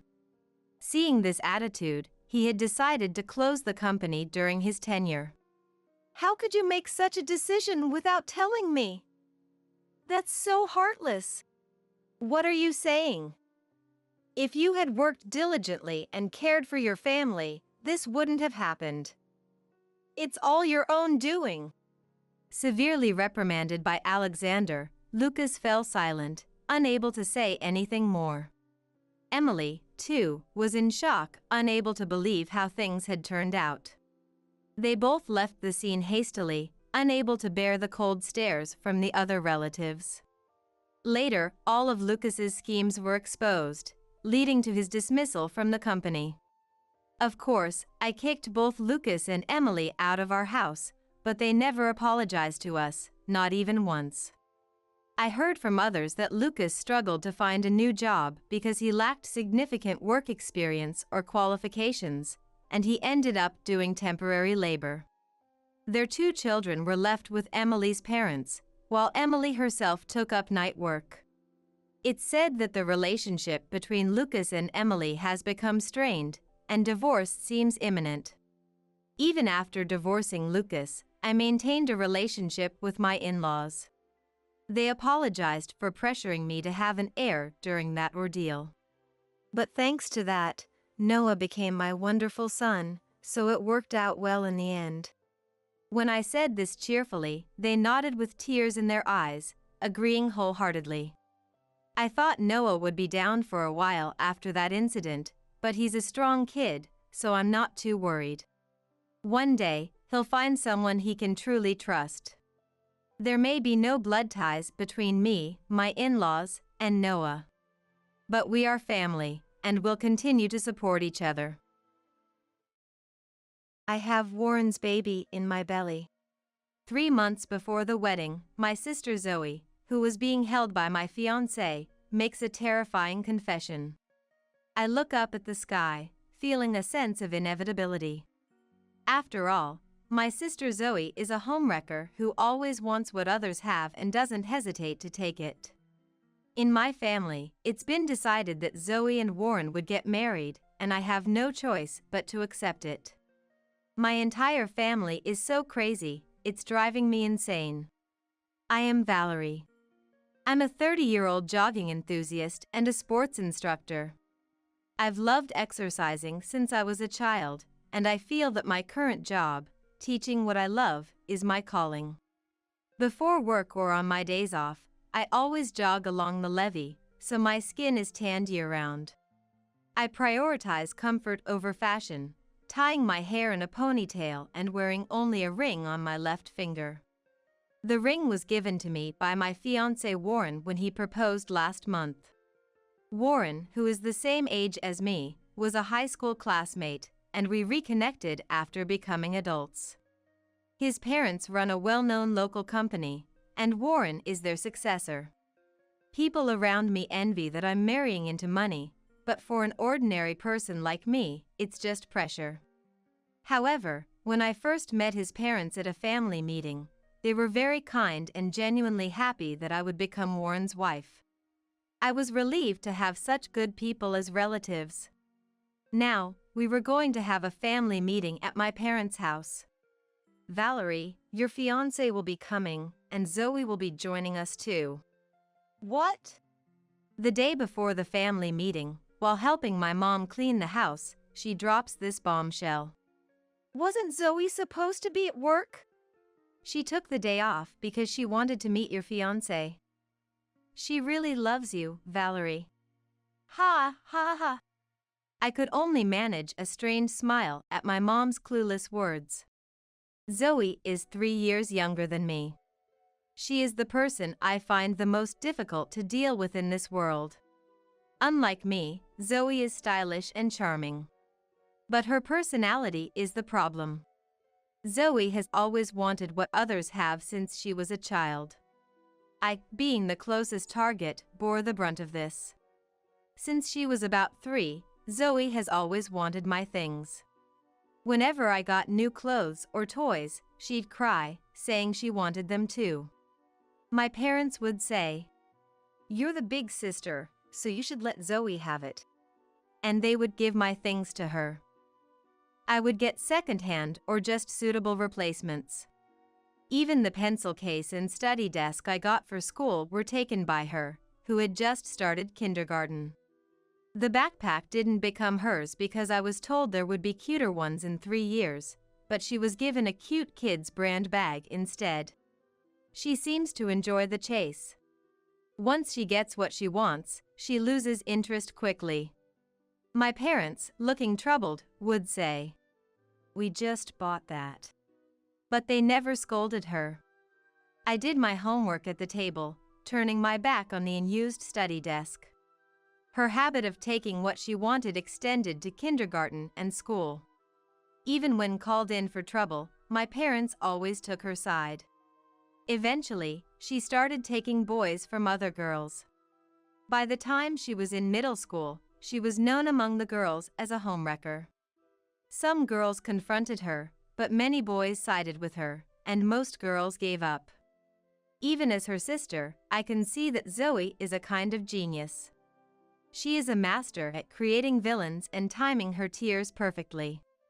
She used her tears to manipulate our parents and boys, getting everything she wanted in life. I went to a university far away, too far to commute from home. It was all to get away from my devilish sister, Zoe. I got a job at a national sports gym in the state where my university was located. It was at this gym that I ran into Warren, my high school classmate. We felt it was fate to meet again in such a place. Warren was studying at a different company from his family's business, planning to return home and take over when he turned 30. Honestly, I didn't want to go back to my hometown with Zoe there, and the idea of becoming the company president's wife was daunting. So, when Warren proposed, I hesitated a lot but eventually decided to be with him. If I'm 30, Zoe is 27. She's an adult now, so she should have outgrown her childish desire to take what others have. I believed that and decided to return to my hometown when I got married. Even so, I couldn't shake the anxiety about having Zoe and Warren meet.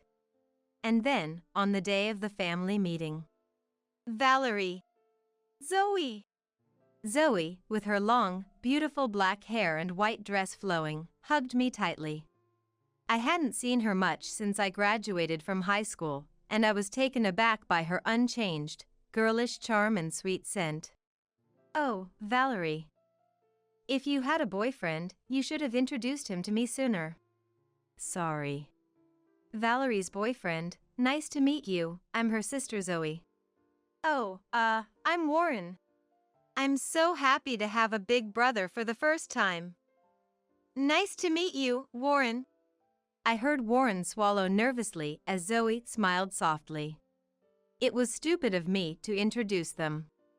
Zoe's personality hadn't changed at all. I had a bad feeling about this. And that bad feeling came true immediately. "Sorry, Valerie. I'm pregnant with Warren's baby." 1 year after the proposal, and just 3 months before the wedding, Zoe made this horrifying confession. Of course, I was surprised, but not shocked. Of course not. Zoe wouldn't let a guy like Warren, the heir to a well-known local company and quite good-looking, slip through her fingers. It was all my fault. As I was crushed by despair, Zoe looked at me with her big, moist eyes. "Sorry, Valerie. I know Warren is your fiancé, but I couldn't stop my feelings for him. Sigh. Wait. You aren't at fault. The one who sinned is me for falling in love with you. Warren. As the two gazed at each other dreamily, all I could do was sigh. I was more composed than I expected, but Warren found it strange. What's wrong? Are you so shocked you can't speak? Yeah, something like that. But the shock I felt was more about my foolishness in trusting Zoe than losing Warren. My attitude seemed to annoy Warren, who frowned openly. You're really not cute, even at times like this. A normal person would cling and beg, "Don't leave me." What? That's why I hated the idea of marrying you. I only proposed because I thought I had to take responsibility after dating you until we were 30. What? No, no, who was the one who proposed to me with tears in his eyes at that beautiful park? Who was the one who desperately convinced me when I hesitated to return to my hometown? Warren is too responsible. You should care more about your own feelings. Zoe gently touched his arm. Warren, satisfied, took Zoe's hand. See, Zoe understands my feelings. Compared to you. What? Sure, I may not be as charming as Zoe, but I never neglected Warren. And you, Warren, said you liked our straightforward relationship. This is all her fault. While whispering sweet words, she must have turned my memories with Warren into something negative. Even as my sister, she's terrifying. She also had a hard time being stalked by a guy. Yes, if it weren't for Warren, Yes, yes, the usual story of Zoe making her ex-boyfriends out to be villains. Even after more than 10 years, Zoe's tactics hadn't changed. Oh, I can't.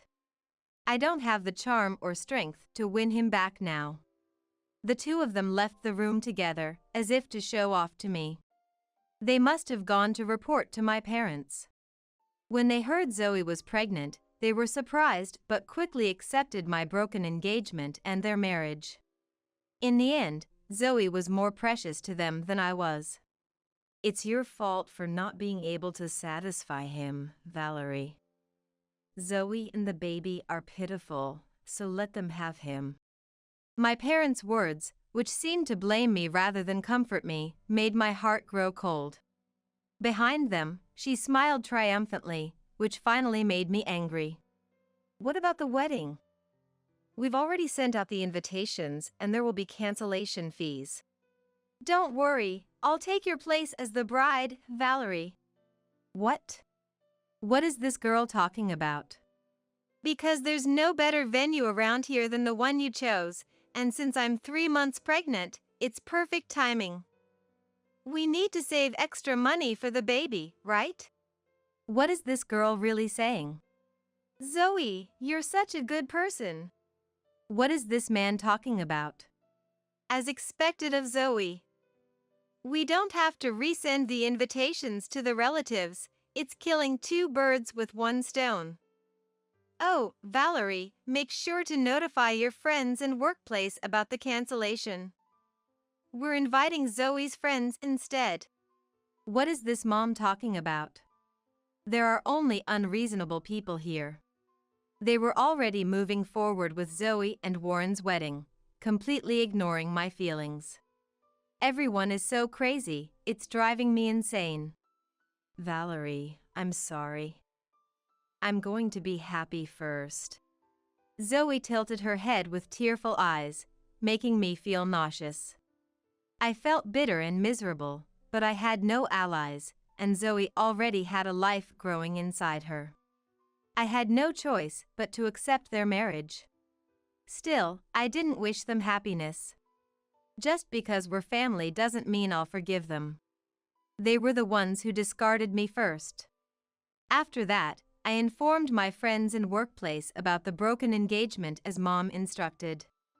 Everyone was shocked and concerned that the wedding was called off just before it was supposed to happen, but when they heard it was because of Zoe and my ex-fiancé's shotgun marriage, they were appalled. They were speechless when they found out the bride was being replaced. My boss at work quickly canceled my transfer back to my hometown and promised to assign me to a nearby branch of the gym. My friends were furious on my behalf and suggested we go on a trip once things settled down.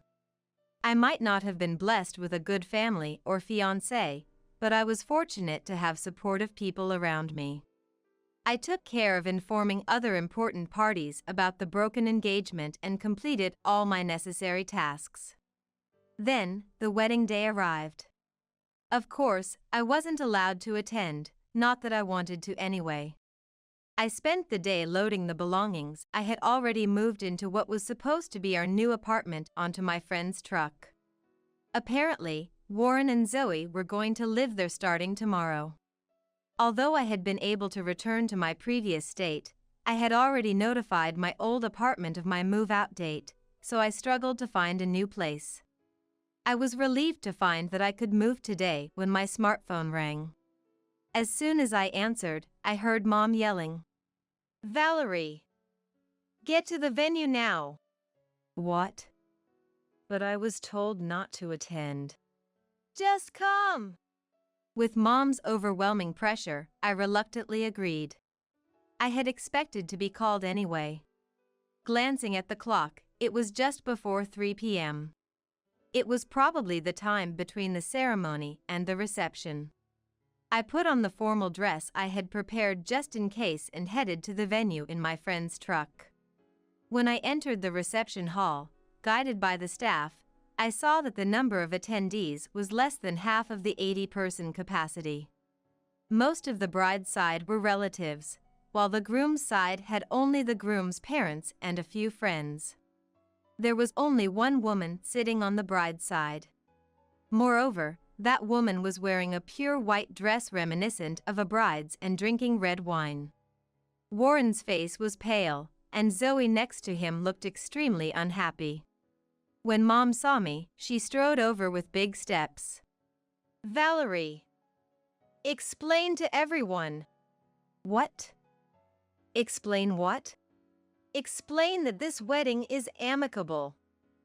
Our relatives are suspicious, and none of the groom's relatives are here." I could only think that it was obvious. I didn't know how they explained the bride change from sister to sister, but with the groom's name being the same, anyone would be suspicious. This will ruin Zoe's wedding. Please do something.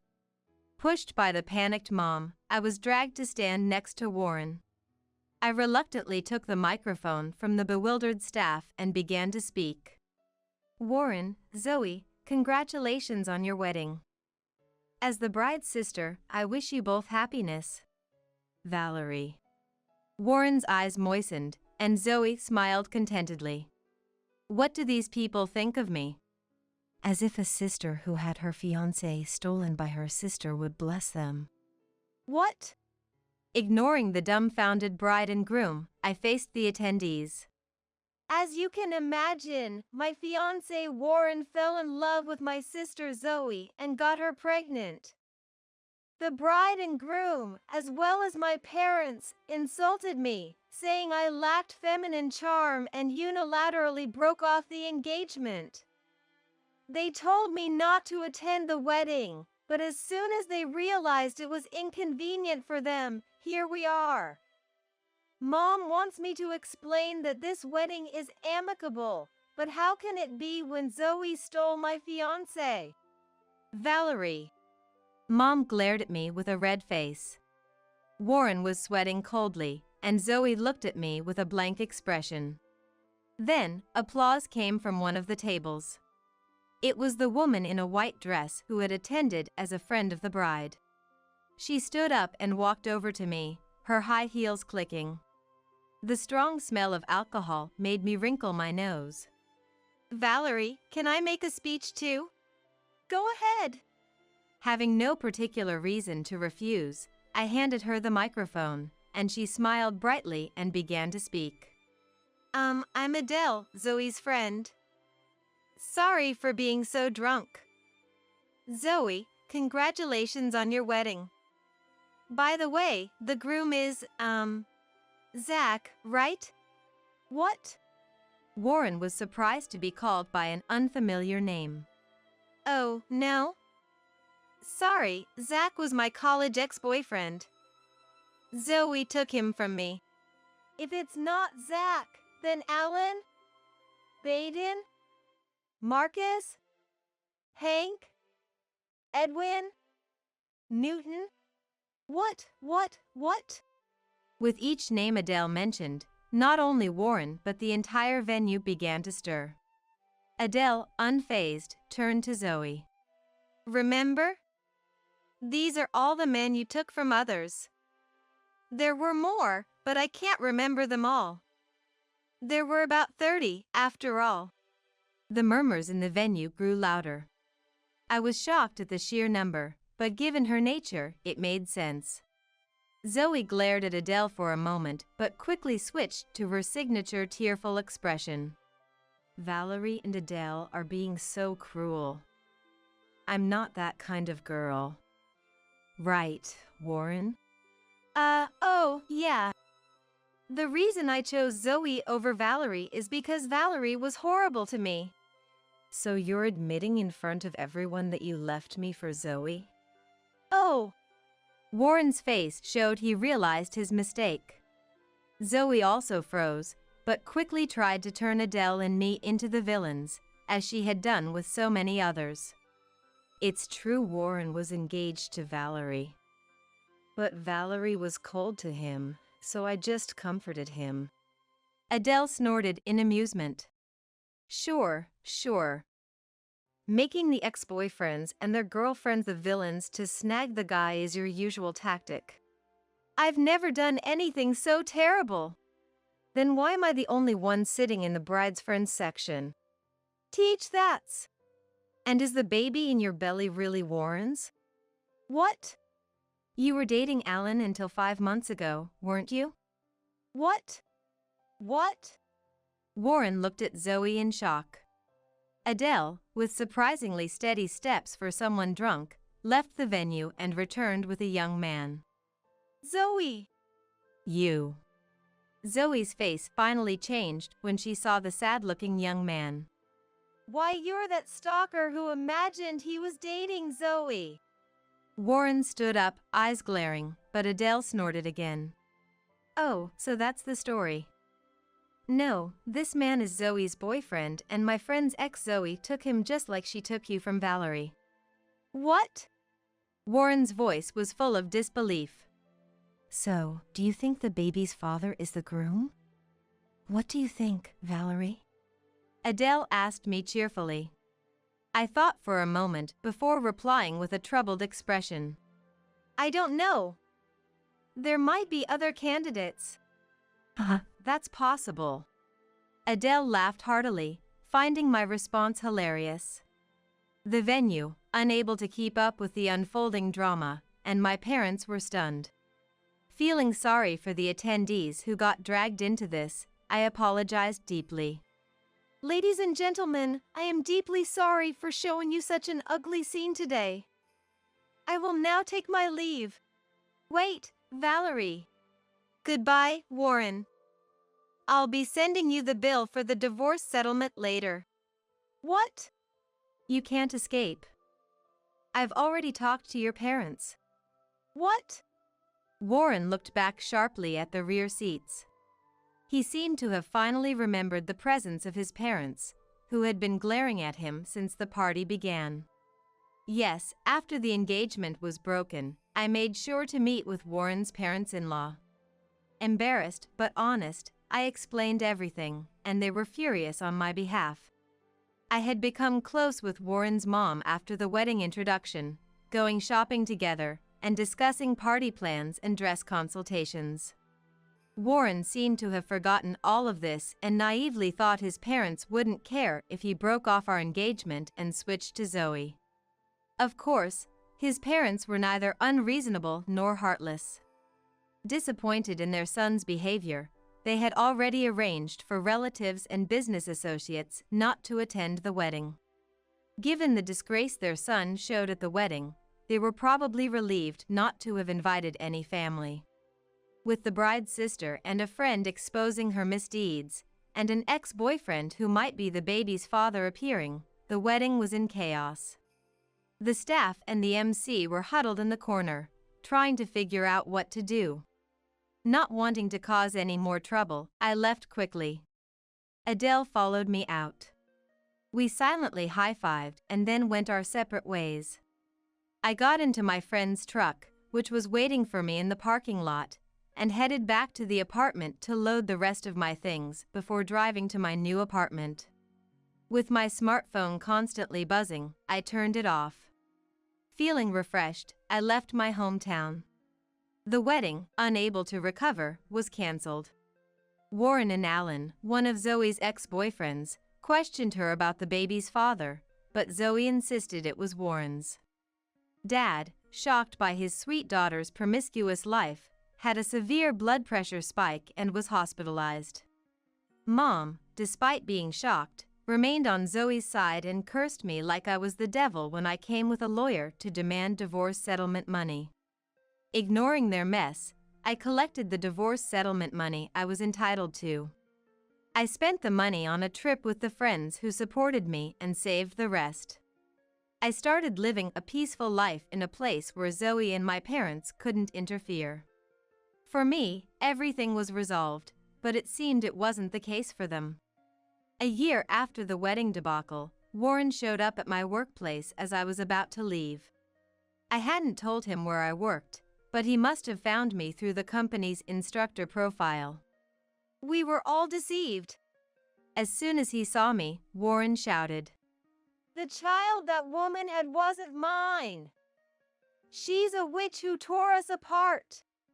I had already heard from Mom's one-sided phone call, but it seemed the baby's father was Alan, not Warren. Well, that must have been tough. My words made Warren's eyes fill with tears. "Valerie, it was you who truly loved me all along. I'll leave that devil. Let's start over here from scratch. We can overcome any hardship together." Warren. Warren gently took my hand. I slapped his hand away forcefully. "Are you crazy?" "What?" "There is no way I would get back together with you." "Why not?" "I was just deceived by that woman." "Don't act like a victim. Even if Zoe deceived you, it doesn't erase the fact that you hurt me." "But..." "And you're the only one facing difficulties. I heard your brother took over the heir position." "Ugh." The truth was, in the chaos of the wedding, Warren's parents labeled him as a failure and removed him from the line of succession. Their decision that a man who is unfaithful to his future wife cannot run a business faithfully was completely sound. He had quit his job to become the heir, and now he was unemployed. Rejected by his former workplace, he was in the middle of a job search. Unlike you, I'm not struggling with anything. There's no benefit in getting back together with you, and I don't have a shred of affection left. Benefit. That's why you got dumped, because you're so calculating. Sure, and clinging to the woman you dumped isn't calculating? Gore. Unable to counter my argument, Warren turned red and groaned. At that moment, my coworkers noticed our argument and gathered around. "Oh, is this the guy? The one who got tricked by that man-eater Zoe and ended up jobless?" "Yeah, that's him." "What do you want with Valerie now? Don't you have any pride? If you mess with Valerie, these muscles won't stay silent." Surrounded by muscular, towering men, Warren screamed and fled. He showed up at work a few more times, but thanks to my coworker's solid guard, he seemed to give up. 3 years later, just when I thought I was done with relationships, I met a man who was incredibly compatible with me, and we got married. He liked jogging too, and we met while jogging in the park early in the morning. After we started dating, I learned he ran a company. Warren's betrayal had left me traumatized, and I hesitated. Around that time, Zoe's divorce from Warren was finally finalized, and she showed up in front of me. Of course, I no longer considered her my sister. There was no way I would let this homewrecker near my precious partner. But somehow, she found out and appeared when we were out shopping and having tea. "Hey, Valerie, long time no see," in her usual manner. And naturally, she showed immense interest in my partner and aggressively flirted with him. Oh, am I never going to be free from this monster? But this time, it was different. He brushed off Zoe's hands that were all over him. And he said, "That's disgusting. You really do want any man who belongs to someone else, don't you?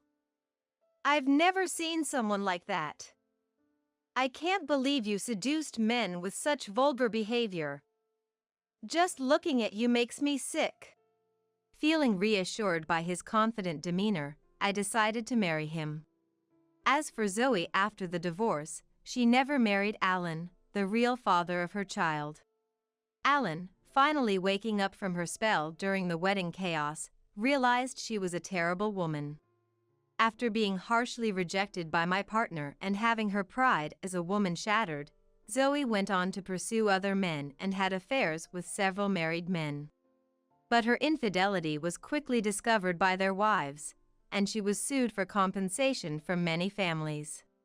Naturally, Mom came crying to me, but I didn't help. Zoe worked tirelessly to repay her debts, and her once proud skin and hair became ruined. Looking more than 10 years older than her age, no man would be deceived by her anymore. Meanwhile, her child was taken in by Alan's parents and lived comfortably. I'm glad the child didn't end up in a sad situation. Years later, while raising my kids, I still work at the sports gym. Even though my husband's income is more than enough, I love my job. I also help out as the company president's wife, but it's not too burdensome. I even have the leisure to jog with my husband and kids on weekend mornings. "Teacher, you always look so young. How do you stay so beautiful?" An elderly gym member asked me enviously. "Because I get to do what I love and have a family that supports me." I felt a little embarrassed and laughed. I didn't have the best family or sister and faced many challenges in life. But meeting a husband who accepts my personality and way of life made it all worth it. All's well that ends well. Today, as always, I'm enjoying my active life with a protein shake made by Bert. In the dark bedroom, the intense cries of the baby echoed. "What's wrong, Susan? Are you hungry? Karen, did you wake up too?" Just when one falls asleep, the other wakes up. When both are awake, they both demand to be held. Since giving birth to the twins, there hasn't been a moment to sleep, and both William and I have been growing more and more exhausted. One morning, the sound of the intercom prompted me to open the front door with sunken eyes. There stood two unexpected visitors. "Looking gloomy so early in the morning. You're making us feel miserable too." "We're here because you haven't brought the grandchildren over." Standing there bathed in the morning sunlight were my mother-in-law, Mary, and sister-in-law, Elizabeth, both looking displeased. I am Linda. I'm a petite 36-year-old, not even 5 feet tall. My husband, William, is 2 years younger and works as a businessman. My in-laws run a well-known local company. William is a giant at almost 6 feet, and both his parents and Elizabeth are over 5 feet 7 inches. So when I visit the in-laws' home, I feel like a dwarf. The kitchen is also designed for Mary, who is 5 feet 8 inches, so I can't help much. Mary and Elizabeth don't like me running around without really accomplishing anything. They always dismiss me with cold words like, "You're in the way, just sit down." I want to get along with William's family, but I feel ashamed and frustrated for being useless. Even so, as long as I can endure the visits during holidays, the in-laws don't actively interfere with us. William is gentle and kind, making our married life peaceful. But everything changed when I got pregnant with twins. Twin pregnancies are said to put a great strain on the mother's body. On top of that, I was considered an older mother, petite, and with existing health issues, making it very risky, and the obstetrician was concerned. They might not survive. The mother's life could be in danger. You and your husband need to discuss this carefully. Hearing such despairing words, we couldn't even savor the joy of having children, and William and I felt like we were in mourning. My parents were surprisingly positive, saying, "Twins are amazing." But my in-laws and Elizabeth were strongly opposed. "There's no way you can have twins with your health. Just give up this time," they shouted, and I held back my tears as I went home. William, too, was swayed by the doctor's words about my life being at risk and was on the verge of giving up on the pregnancy. But I couldn't give up. I couldn't imagine abandoning the children who came to us just to save myself. Prepared to be hated for life, I defied my in-laws and persuaded William to continue with the twin pregnancy. As expected, my body couldn't handle the strain, and at 5 months, I was hospitalized until delivery. During my stay, neither my parents nor in-laws visited, only William came every weekend. He brought snacks and books I liked and chatted about trivial things. Though the hospital stay was tough and anxiety-inducing, I managed because he was on my side. And then, as soon as I reached full term, I had a cesarean section. 2 tiny but healthy baby girls were born. Holding those small bodies with William, tears of happiness and relief flowed. But childbirth wasn't the end, it was the beginning. The horror of raising twins began here. Born a bit earlier than the due date, Susan and Karen slept well for the first 2 weeks. But after that, they cried incessantly, be it early morning or the middle of the night. While I nursed one, the other would cry, and while changing one's diaper, the other would have an explosive diaper. The hectic pace and the tension of having small lives in my hands drove me into a nervous breakdown. William was supportive, but he could only help during weekends or nights as his company didn't have paternity leave. After exhausting workdays, he would soothe the twins, developing dark circles under his eyes. I couldn't bring myself to ask for more help. I couldn't rely on my parents either. When we found out at 7 months that the twins were girls, my parents openly grimaced and said, "How could you, a first wife, have 2 girls? You owe it to the in-laws to produce a boy. Get them out and try for a son." Such heartless words left me in shock. I never imagined that my parents, who were happy about the twin pregnancy, would turn on me. Especially because of their gender. Staring blankly in disbelief, my mother, Patricia, gently scolded me. "You know, when I had you, your mother-in-law gave me a hard time too." Grandma? My paternal grandmother passed away when I was 1, so I have no memory of her. Did my mother endure such criticism to have me? Then why did you have me? Well, we planned to have a second child soon after. Though it didn't happen, and your mother-in-law passed away quickly, so it wasn't an issue. I see.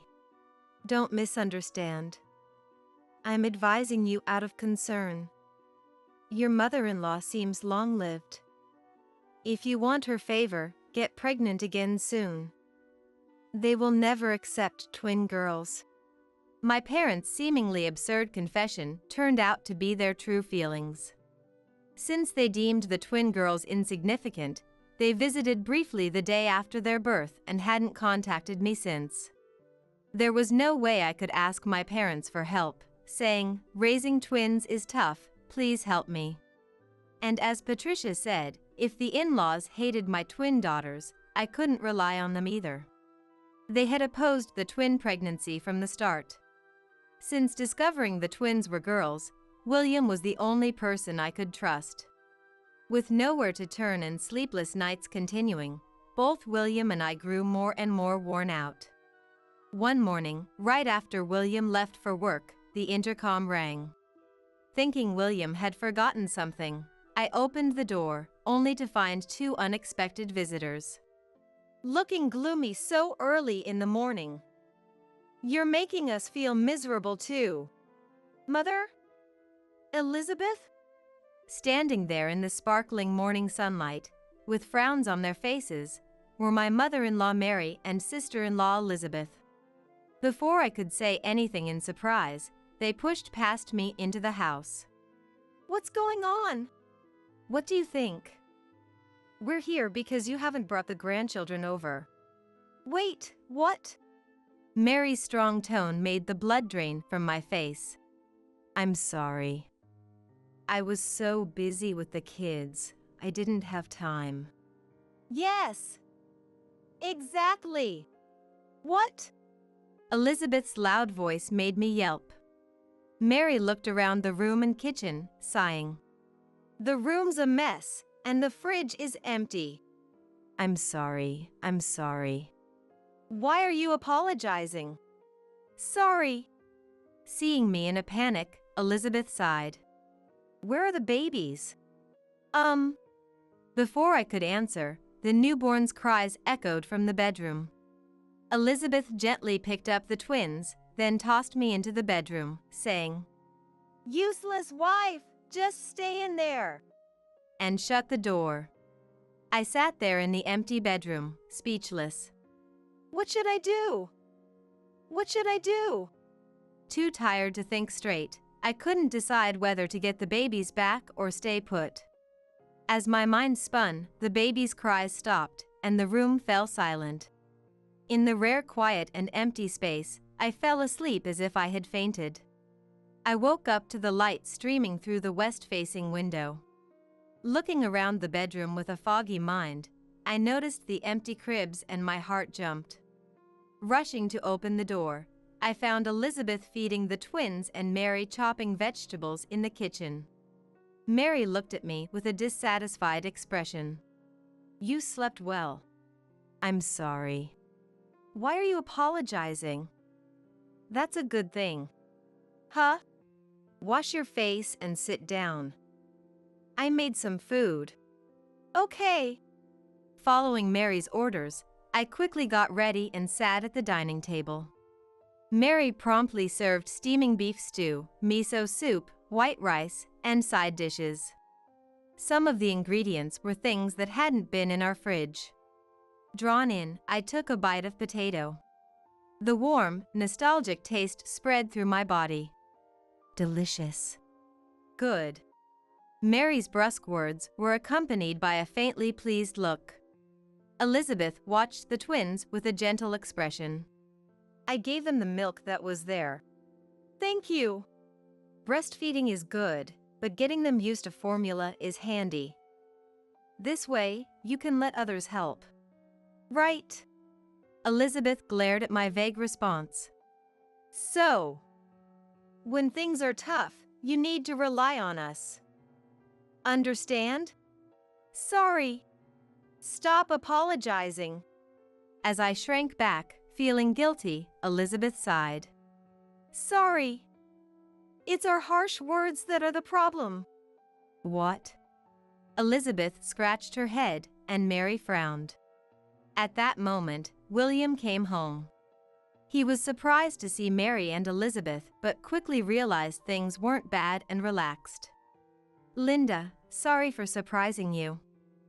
Mom and Elizabeth were so worried we might collapse, they couldn't stand it anymore.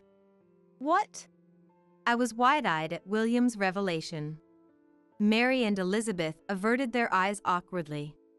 It seemed they had been worried about me since I got pregnant with the twins. They opposed the pregnancy out of concern for my life. They were terrified at the idea of tiny me giving birth to twins. They hadn't visited me in the hospital to avoid raising my blood pressure with their stress. They knew their words could be harsh and intimidating. But the snacks and items William brought to cheer me on were chosen with great care by Mary and Elizabeth. In hindsight, there were many stylish snacks that he wouldn't have picked. During my pregnancy, they frequently visited a famous shrine for safe deliveries. When the twins were safely born, they were overjoyed, but felt too guilty to visit right away. Still, hearing the exhaustion in William's voice during his updates, they sensed our crisis and rushed over. Mary and Elizabeth were just clumsy but kind-hearted people. Unbeknownst to me, they had been loving and protecting me all along. I was too overwhelmed during the pregnancy to notice. Will you really accept these children? Even though I couldn't give you a son. A son? Boy or girl, as long as they're healthy, it's fine. I'm a woman, and so are you. Elizabeth dismissed the anxiety I'd carried alone with a single sentence. More importantly, Linda, I need to ask you something. Mom hasn't held the babies yet. What? Wait, Elizabeth. She thinks she doesn't deserve to hold them because she told you to give up on their lives. Mom. William looked at Mary with sadness. Mary frowned and looked down. Seeing her like that made my eyes well up. Mary regretted it much more deeply than I had realized. She regretted telling me to give up on the twins. She had only said it to protect my life. I stood up and took a baby from Elizabeth. Please, Mary, hold her. But, please. As I bowed my head, Mary reached out hesitantly. Her large hands trembled as they cradled the tiny body. So warm. Yes. Alive. Yes. I'm sorry, so sorry. Mary held the baby's tiny hand. Thank you for being born. Mary's trembling voice brought tears to my eyes. I regretted it. I regretted assuming they had rejected us and distancing myself. It almost led to losing so much. I realized that for my sake, my children's sake, and the sake of the kind people who cared about me, it was important to rely on others. After that, I gradually began to rely on my in-laws. When my father-in-law James held the daughters for the first time, he cried while apologizing. Everyone was genuinely concerned about my health. There was no one here who blamed me for having daughters. Elizabeth, who already had 2 boys, became a great mentor and advisor. My parents-in-law were doting on the girls, spoiling them with gifts. Despite their sharp tongues, Mary and Elizabeth were just tough women working in male-dominated fields. Seeing their cold demeanor and scolding as endearing quirks, I even found them lovable. They would still shoo me out of the kitchen at the in-laws' home, but I realized it was out of concern for my safety. You're cute like a little mouse, but we're afraid we might step on them. When they said that, I felt a mix of emotions. When the twins were 6 months old. Raising twins was still challenging, but thanks to my in-laws' help, I started to feel a bit more relaxed and decided to celebrate the twins' half-birthday. Of course, I invited my in-laws, but Mary kindly suggested, "Why don't you invite your parents too?" So I decided to invite my parents as well. Though hesitant to see my parents, I didn't want to waste my in-laws' kindness and still hoped to trust my parents. I thought maybe I had misinterpreted my parents' harsh words. But I was wrong. On the day of the celebration, Mary and Elizabeth catered the meal and gifted matching outfits for the girls. James was enchanted, holding the girls alternately. But my parents arrived empty-handed, devoured the food, and showed no interest in holding the babies. Near the end of the party, my dad Michael dropped a bombshell. "So, when are you planning the next pregnancy?" What? The room froze. Confused, I desperately tried to smooth things over. Dad, you see, we're still overwhelmed with the girls. Besides, getting pregnant within a year of giving birth is really hard on the body. But it's not impossible, right? You'll be 40 soon if you keep dawdling. You need to have a boy quickly for William and fulfill your duty as a wife. William frowned at Michael's comment. I'm fine with either boys or girls. Oh, come on. You run a company, you can't mean that. Despite William's serious denial, Michael laughed crudely, thinking he was being modest. Right? My mother Patricia nodded in agreement. Oh, I knew it. My parents really do look down on me for not having a boy. William supported my shoulders as I stood there, pale and frozen. Father-in-law, Linda endured a difficult pregnancy and risked her life to give us these precious daughters. Neither I nor my parents could ask for more. William. Tears welled up as I looked at William's determined profile. But my parents smirked eerily at William. William, a man needs to be more ambitious. Your sister might take over everything. What?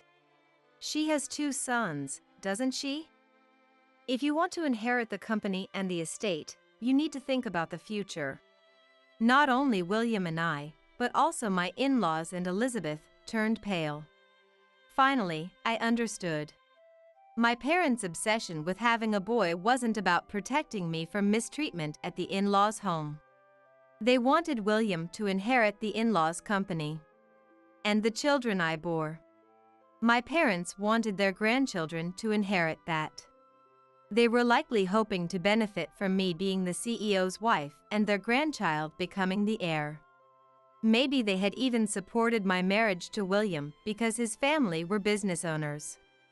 I felt my hands growing colder from the shock. Michael's outrageous suggestion left everyone speechless, and he went further. If the twins are a burden, there's a guy who'd be perfect. One of my subordinates is looking to adopt because his wife is infertile. What?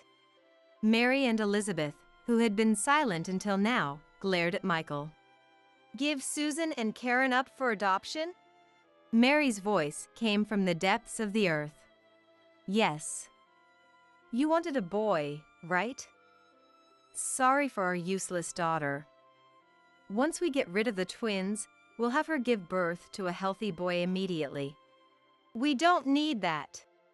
Right, you don't need what? We're fine, thank you. Michael, who had been sure of their agreement, was stunned. He finally noticed the furious faces of my in-laws and Elizabeth and flinched. How dare you suggest abandoning the babies in front of them and their parents? You are despicable. Mary spat out her words with undisguised disgust. But, the eldest son not having a male heir is a problem for you. It's not a problem at all. As long as my son, daughter-in-law, and grandchildren are healthy and happy, gender doesn't matter. But, silence! Yikes! The force of Mary's command made my parents shrink like frogs. James, standing at over 6 feet tall, looked down at my petite parents with cold eyes. Today is a day to celebrate our grandchildren reaching 6 months, not a place for you to spout your desires. If you have no shame or decency, then leave. What? Linda! My mom looked at me pleadingly. Did she really think I would support them in trying to give away my precious daughters? No way. Shaking with shock and anger, I fought to keep my voice steady. Leave! We will never give up our daughters. Linda, we're just worried about your position. Get out! Now! Yikes! Elizabeth raised the knife she had brought to cut the cake, her face filled with fury. My parents scrambled out of the house, practically crawling in fear. In the silence that followed, only Susan's cooing broke the tension. I'm so sorry for my parents' rudeness, I said, bowing to Mary and Elizabeth. There was so much I needed to say, but I couldn't find the words. Mary's large hand enveloped my cold one. Linda, we are just grateful the girls were born healthy and that you are safe. We are so thankful that you brought 2 beautiful grandchildren into the world. Mary. If you want more children, of course we will support you, but we don't want you to risk your health. Take care of yourself for the sake of your daughters. Do you understand our feelings? Yes. Tears welled up in my eyes at Mary's warm words and touch. I was still in shock and angry at my parents. But more than that, I was overjoyed by the support and love from these wonderful people. Now that the troublemakers are gone, let's start over. Cake for the adults and strawberries for the children. Elizabeth placed a large piece of cake in front of me. It was at least twice the size of William's slice. That's blatant favoritism. Of course. Linda is doing an amazing job with her first-time parenting. And since I'm raising a difficult 3-year-old, I deserve this big piece too. Hey, now. William chuckled as Elizabeth placed another big slice in front of herself. With the usual atmosphere restored, I felt a wave of relief. No matter what my parents said, I had people who would stand by me. I vowed to protect my daughters from my parents' harmful influence. As I watched Susan and Karen happily eat strawberries in William and James's arms, I made a silent promise. A week after my parents' outburst, we had a new incident. One peaceful afternoon. While spending time with William and the kids, the doorbell rang. On the monitor were unfamiliar faces. Suspicious, I opened the door, and the couple smiled as they explained their visit. We heard from the supervisor that you were giving away your twin babies. What? As William and I stared in shock, they froze as well. Hearing their story, I felt a sudden, intense anger. The supervisor they mentioned was my father, Michael. They were the couple Michael had mentioned, looking to adopt. Michael had moved forward with plans to give my children away without my consent. Struggling to contain my anger, I explained the situation calmly. The couple was appalled by his actions. Apparently, Michael had tearfully told them, "My daughter is too weak to raise twins. For her health, please take the babies." In reality, he demanded I have a boy right after giving birth to twins. I spat. The couple's faces turned cold. Thankfully, they were reasonable and, though disappointed, they offered me kind words and left. As soon as they were gone, I explained everything to William, who had been watching the kids in the living room. His face turned terrifyingly furious. Unforgivable.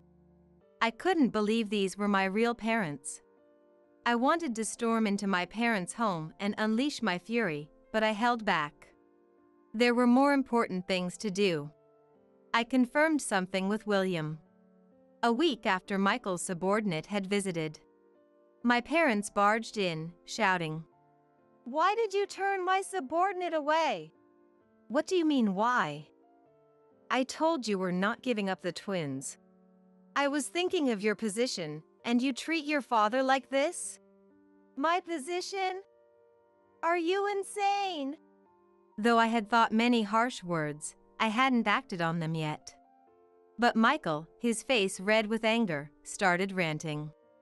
Apparently, the subordinate who had been misled by Michael exposed Michael's misdeeds to everyone. The people around were, of course, disappointed, especially those with children. They reported it to the company president, who adored his grandchildren so much he had their photos on his smartphone. The president was so furious his hair stood on end. He summoned Michael for a half-day lecture, and even that wasn't enough, he also made snide remarks during the morning assembly. In the small town and small company, Michael's wrongdoing quickly became known to all employees. The stories of his misdeeds spread to the families of employees and neighbors, who whispered that my parents were devils who sacrificed their granddaughters to get a grandson. "I was worried about your situation if you didn't have a son, and this is how you repay me? You're still talking about that?" Father-in-law and mother-in-law said they're fine without a boy. "You don't understand the world. To secure our family's future, we need a boy to take over after William." Patricia bit her nails. If they really cared about their daughter, they would value life over money and social status. But explaining such rationality wouldn't resonate with these people blinded by greed. Instead, I told them the truth that would hit them the hardest. Well, I'll tell you that William is not going to inherit the in-laws company. What? The successor of that company is Elizabeth. What? My parents were shocked by my revelation. That can't be true.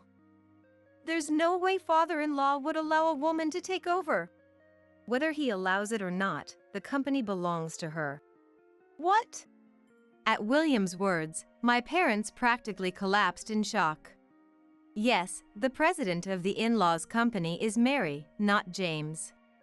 If they had checked the company's website, they would have seen Mary listed as the representative, but they never noticed because of their assumptions. Elizabeth has been studying to take over the company while working there. William works in a completely different industry. I confirmed with him that he had no interest in the in-laws business and wanted to continue his current career. So, I will never be the company president's wife, forever. No! No! My parents' faces turned from blue to pale white. Patricia covered her face with her hands, lamenting. I boasted to all our relatives that you were going to be a company president's wife. What do we do now?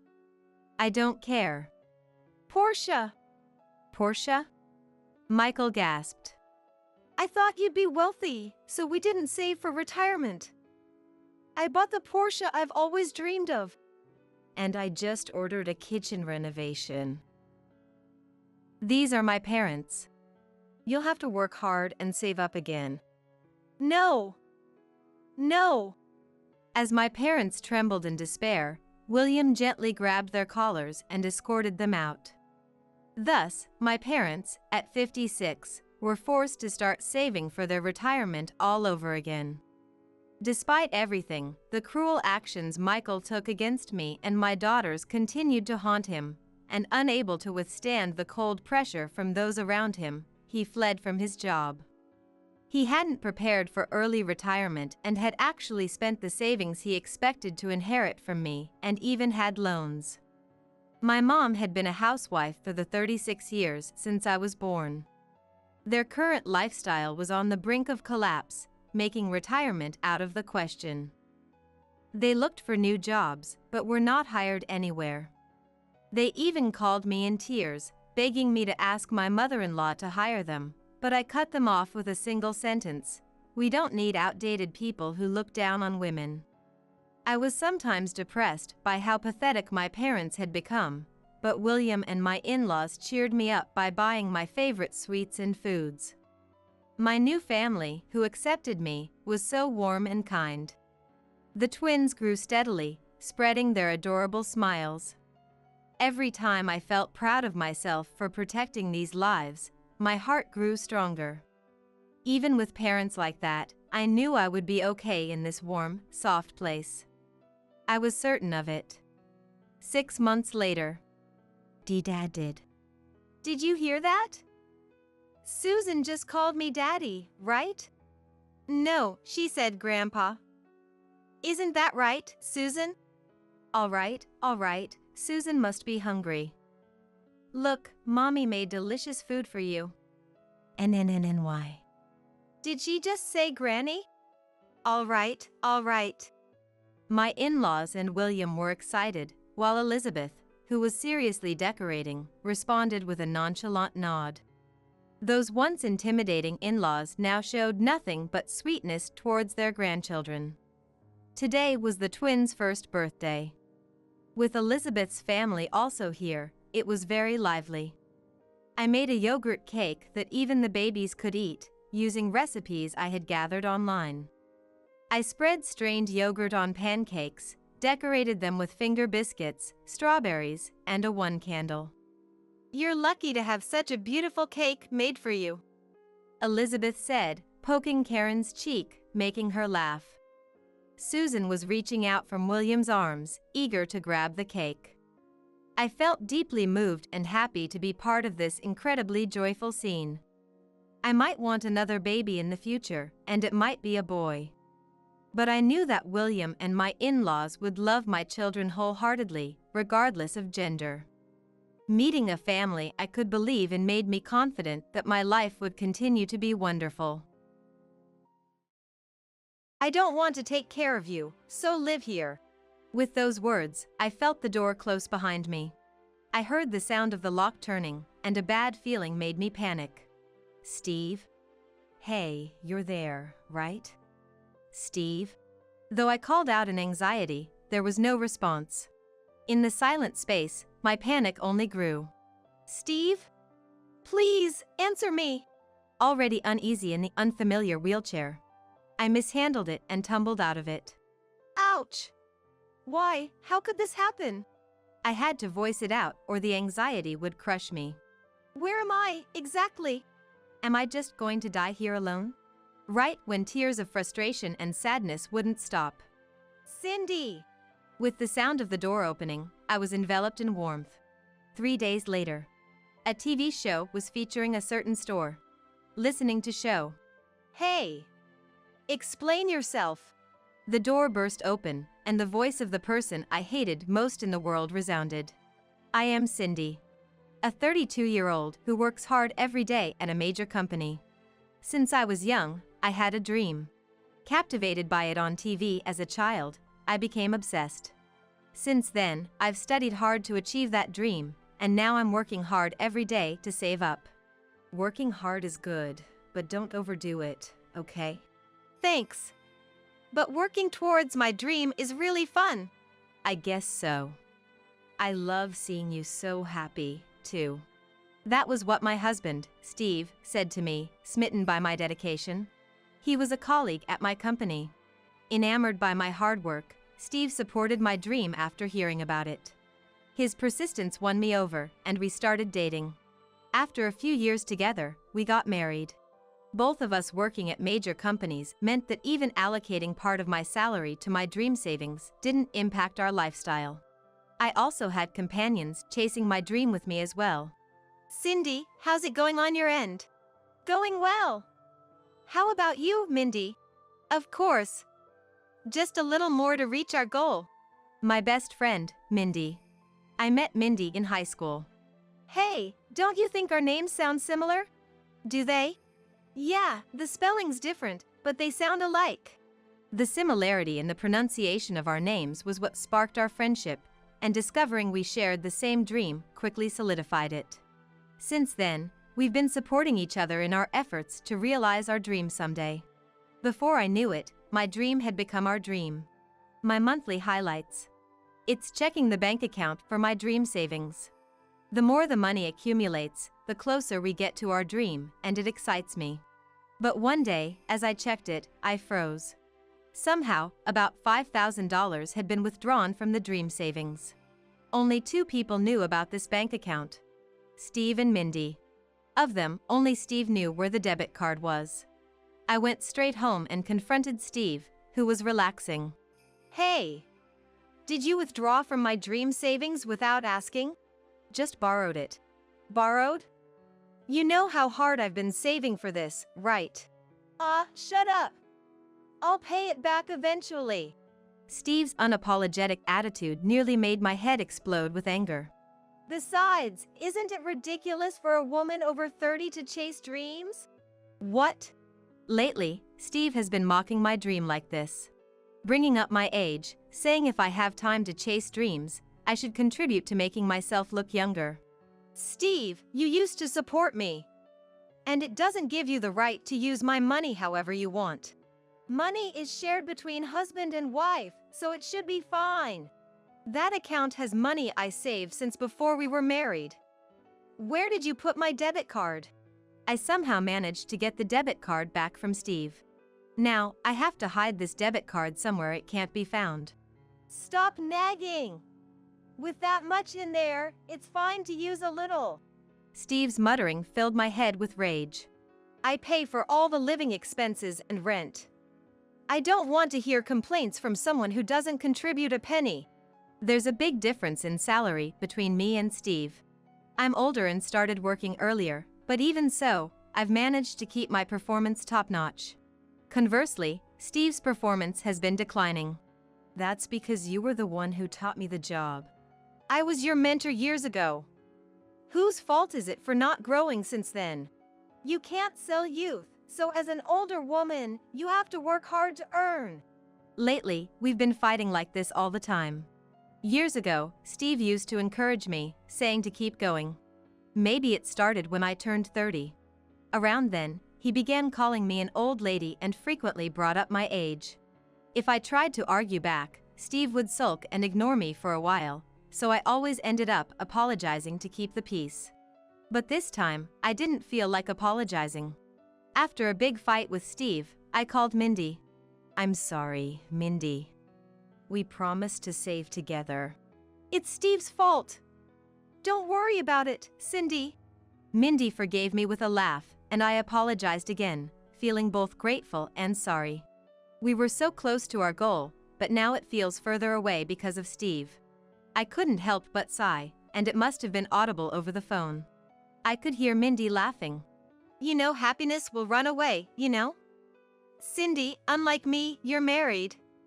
A little trouble is inevitable. $5,000 is not a little trouble.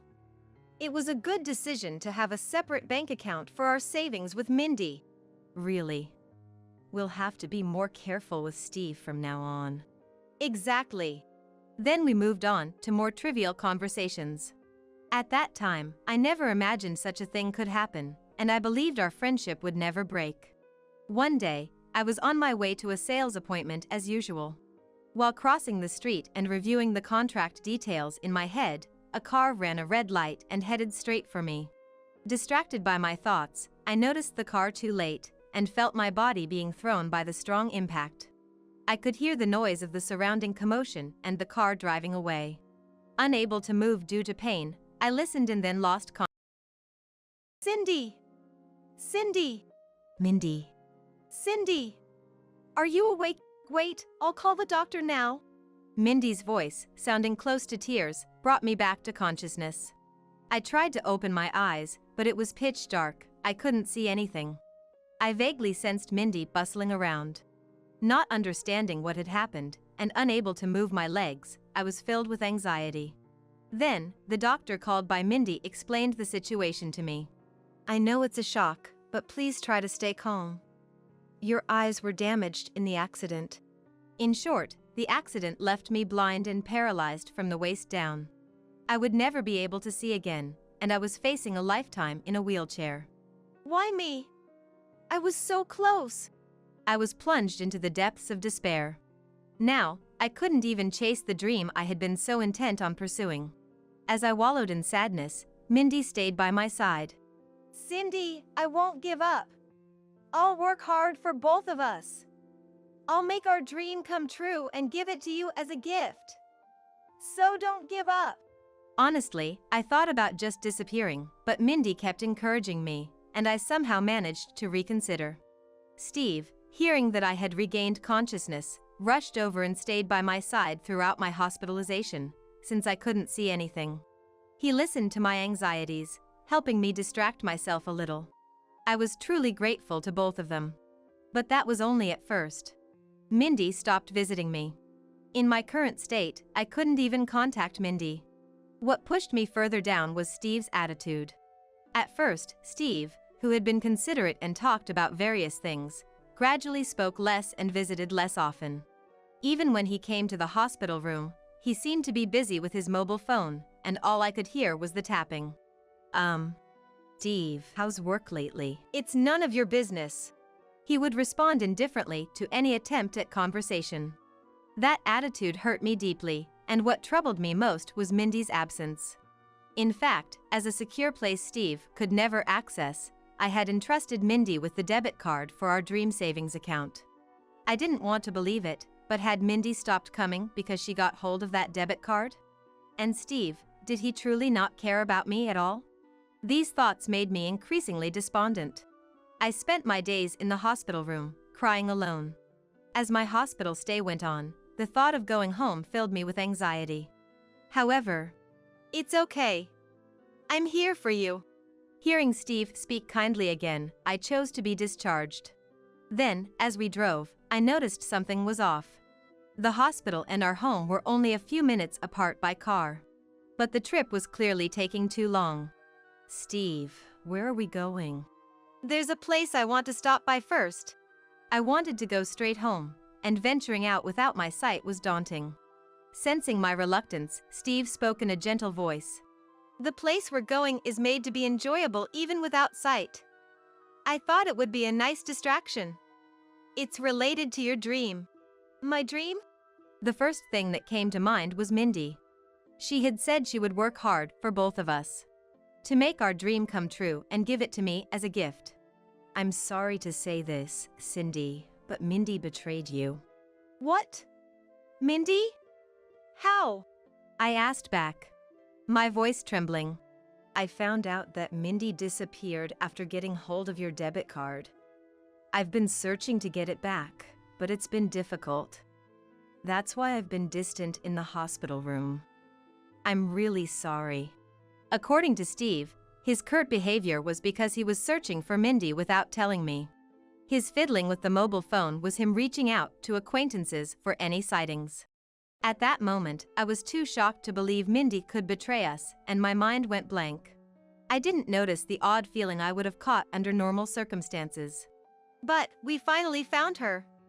Let's go together and get back at her. Okay. And I nodded in agreement.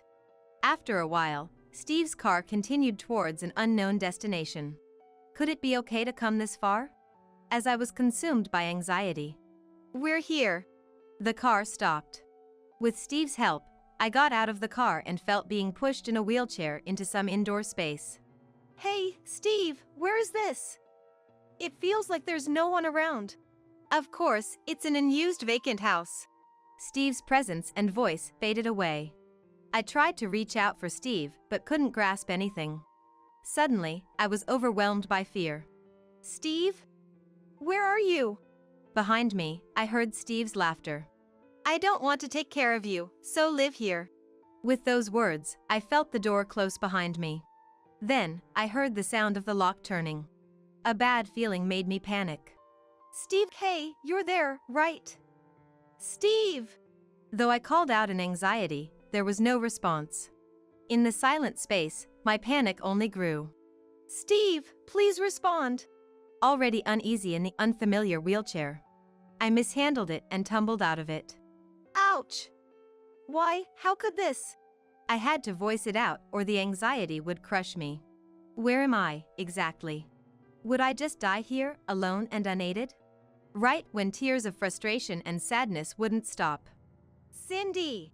With the sound of the door opening, I was enveloped in warmth. I'm sorry. I'm so sorry, Cindy. Mindy? Is that you? I could feel the arms hugging me trembling, and my right shoulder getting slightly wet. Mindy was hugging me and crying. Why was she here? What was happening? It's okay now. My questions were drowned out by Mindy's firm voice. And I was taken into Mindy's care. 3 days later, a feature on a certain store could be heard from the TV she had turned on. Listening to it. Hey! Explain yourself.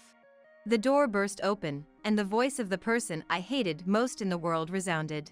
Well, look who decided to show their face. Cindy, are you okay? Yes, of course. I have something I want to say, too. From his voice, Steve seemed to be quite panicked. Mindy and I were there to meet him. Why are you still alive? Because I saved her, obviously. That day, Mindy had arrived at the vacant house ahead of time and waited nearby, hidden, for us to arrive. After confirming Steve had left, she rescued me. Don't mess with me. You said you betrayed Cindy. Indeed, I did betray someone. But not Cindy. The one I betrayed was you, Steve.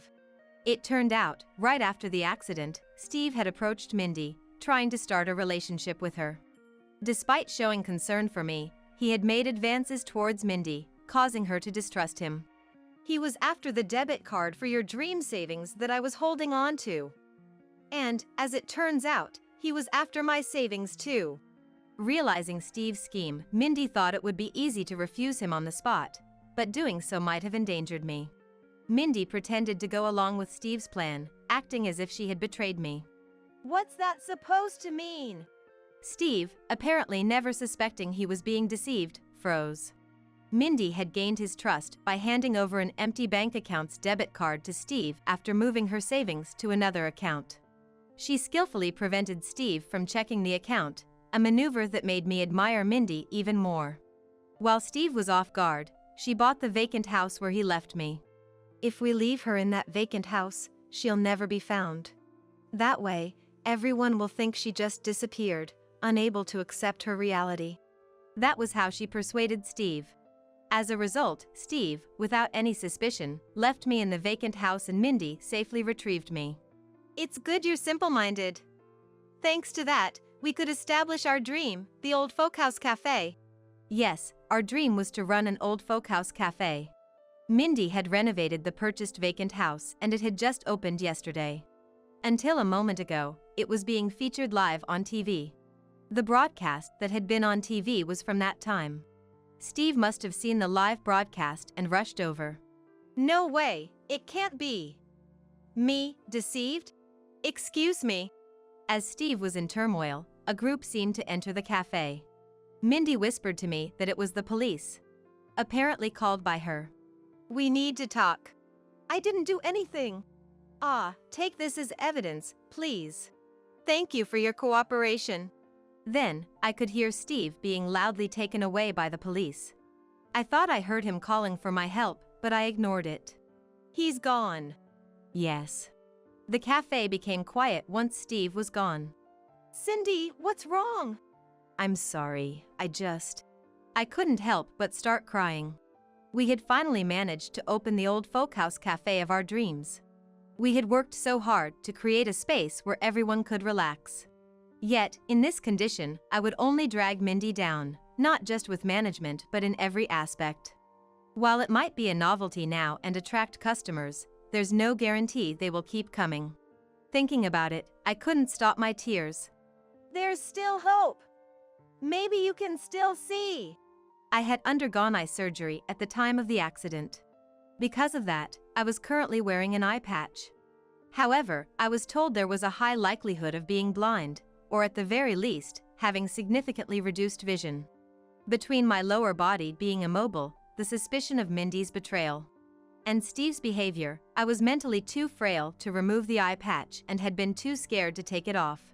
Because of that, I had convinced myself I was blind. I fulfilled the promise and made our dream come true. So, let's go to the hospital together. I nodded to Mindy's words. Then, on a day off, Mindy took me to the hospital. There, when the eye patch was removed, I could capture light. With glasses or such, we can adjust this. Mindy rejoiced as if it were her own victory. I couldn't see her face, but it made me think maybe I could try a little harder. After that, I divorced Steve. Thanks to Mindy's thorough investigation, the reason for Steve's tyrannical behavior was uncovered. He had been cheating on me with a younger colleague, who was also the very person who had hit me with her car. Both of them were arrested for their respective crimes and ordered to pay me a large sum in compensation. How dare he make my best friend suffer? I'll never forgive you. Mindy, calm down. There's nothing but hell waiting for him now. No need for you to intervene.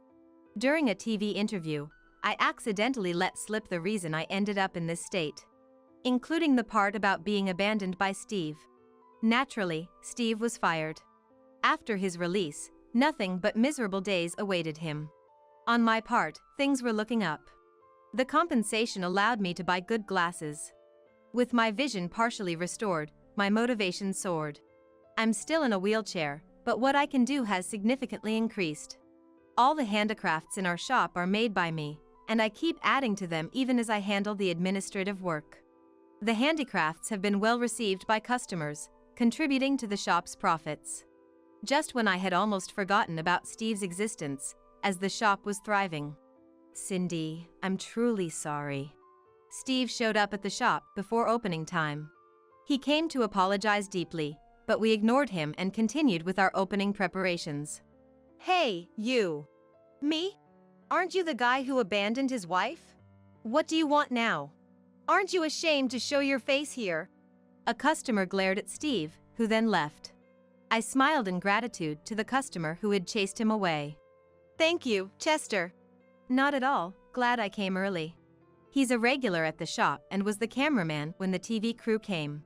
Since the broadcast, he's continued to visit as a customer. Today, I'll also be making drinks. Please do order some. Really? I'm looking forward to it. You two are so transparent. Mindy chuckled, sensing something. I was genuinely grateful I decided to go through with the interview that day. Now, we need to make sure he never shows up here again. I know a good lawyer. Thank you. Please, I'd appreciate that. There's no time to waste on such a man anymore. I need to keep working hard for the customers who visit us. I quickly forgot about Steve and immersed myself in work. Watched over kindly by both of them. Sometime later. Is there something good happening? You seem very happy. Yes, actually, I received a letter the other day. The letter mentioned that there are people who are encouraged by seeing me work. That made me so happy, I couldn't help but beam. When you smile like that, you're truly beautiful. I like you, Cindy, just the way you are. If it's okay with you, I'd like to date you. I was taken aback by his confession. To be honest, I was attracted to him too, so I was happy. But there was my condition to consider. After I explained my situation, he said he didn't mind.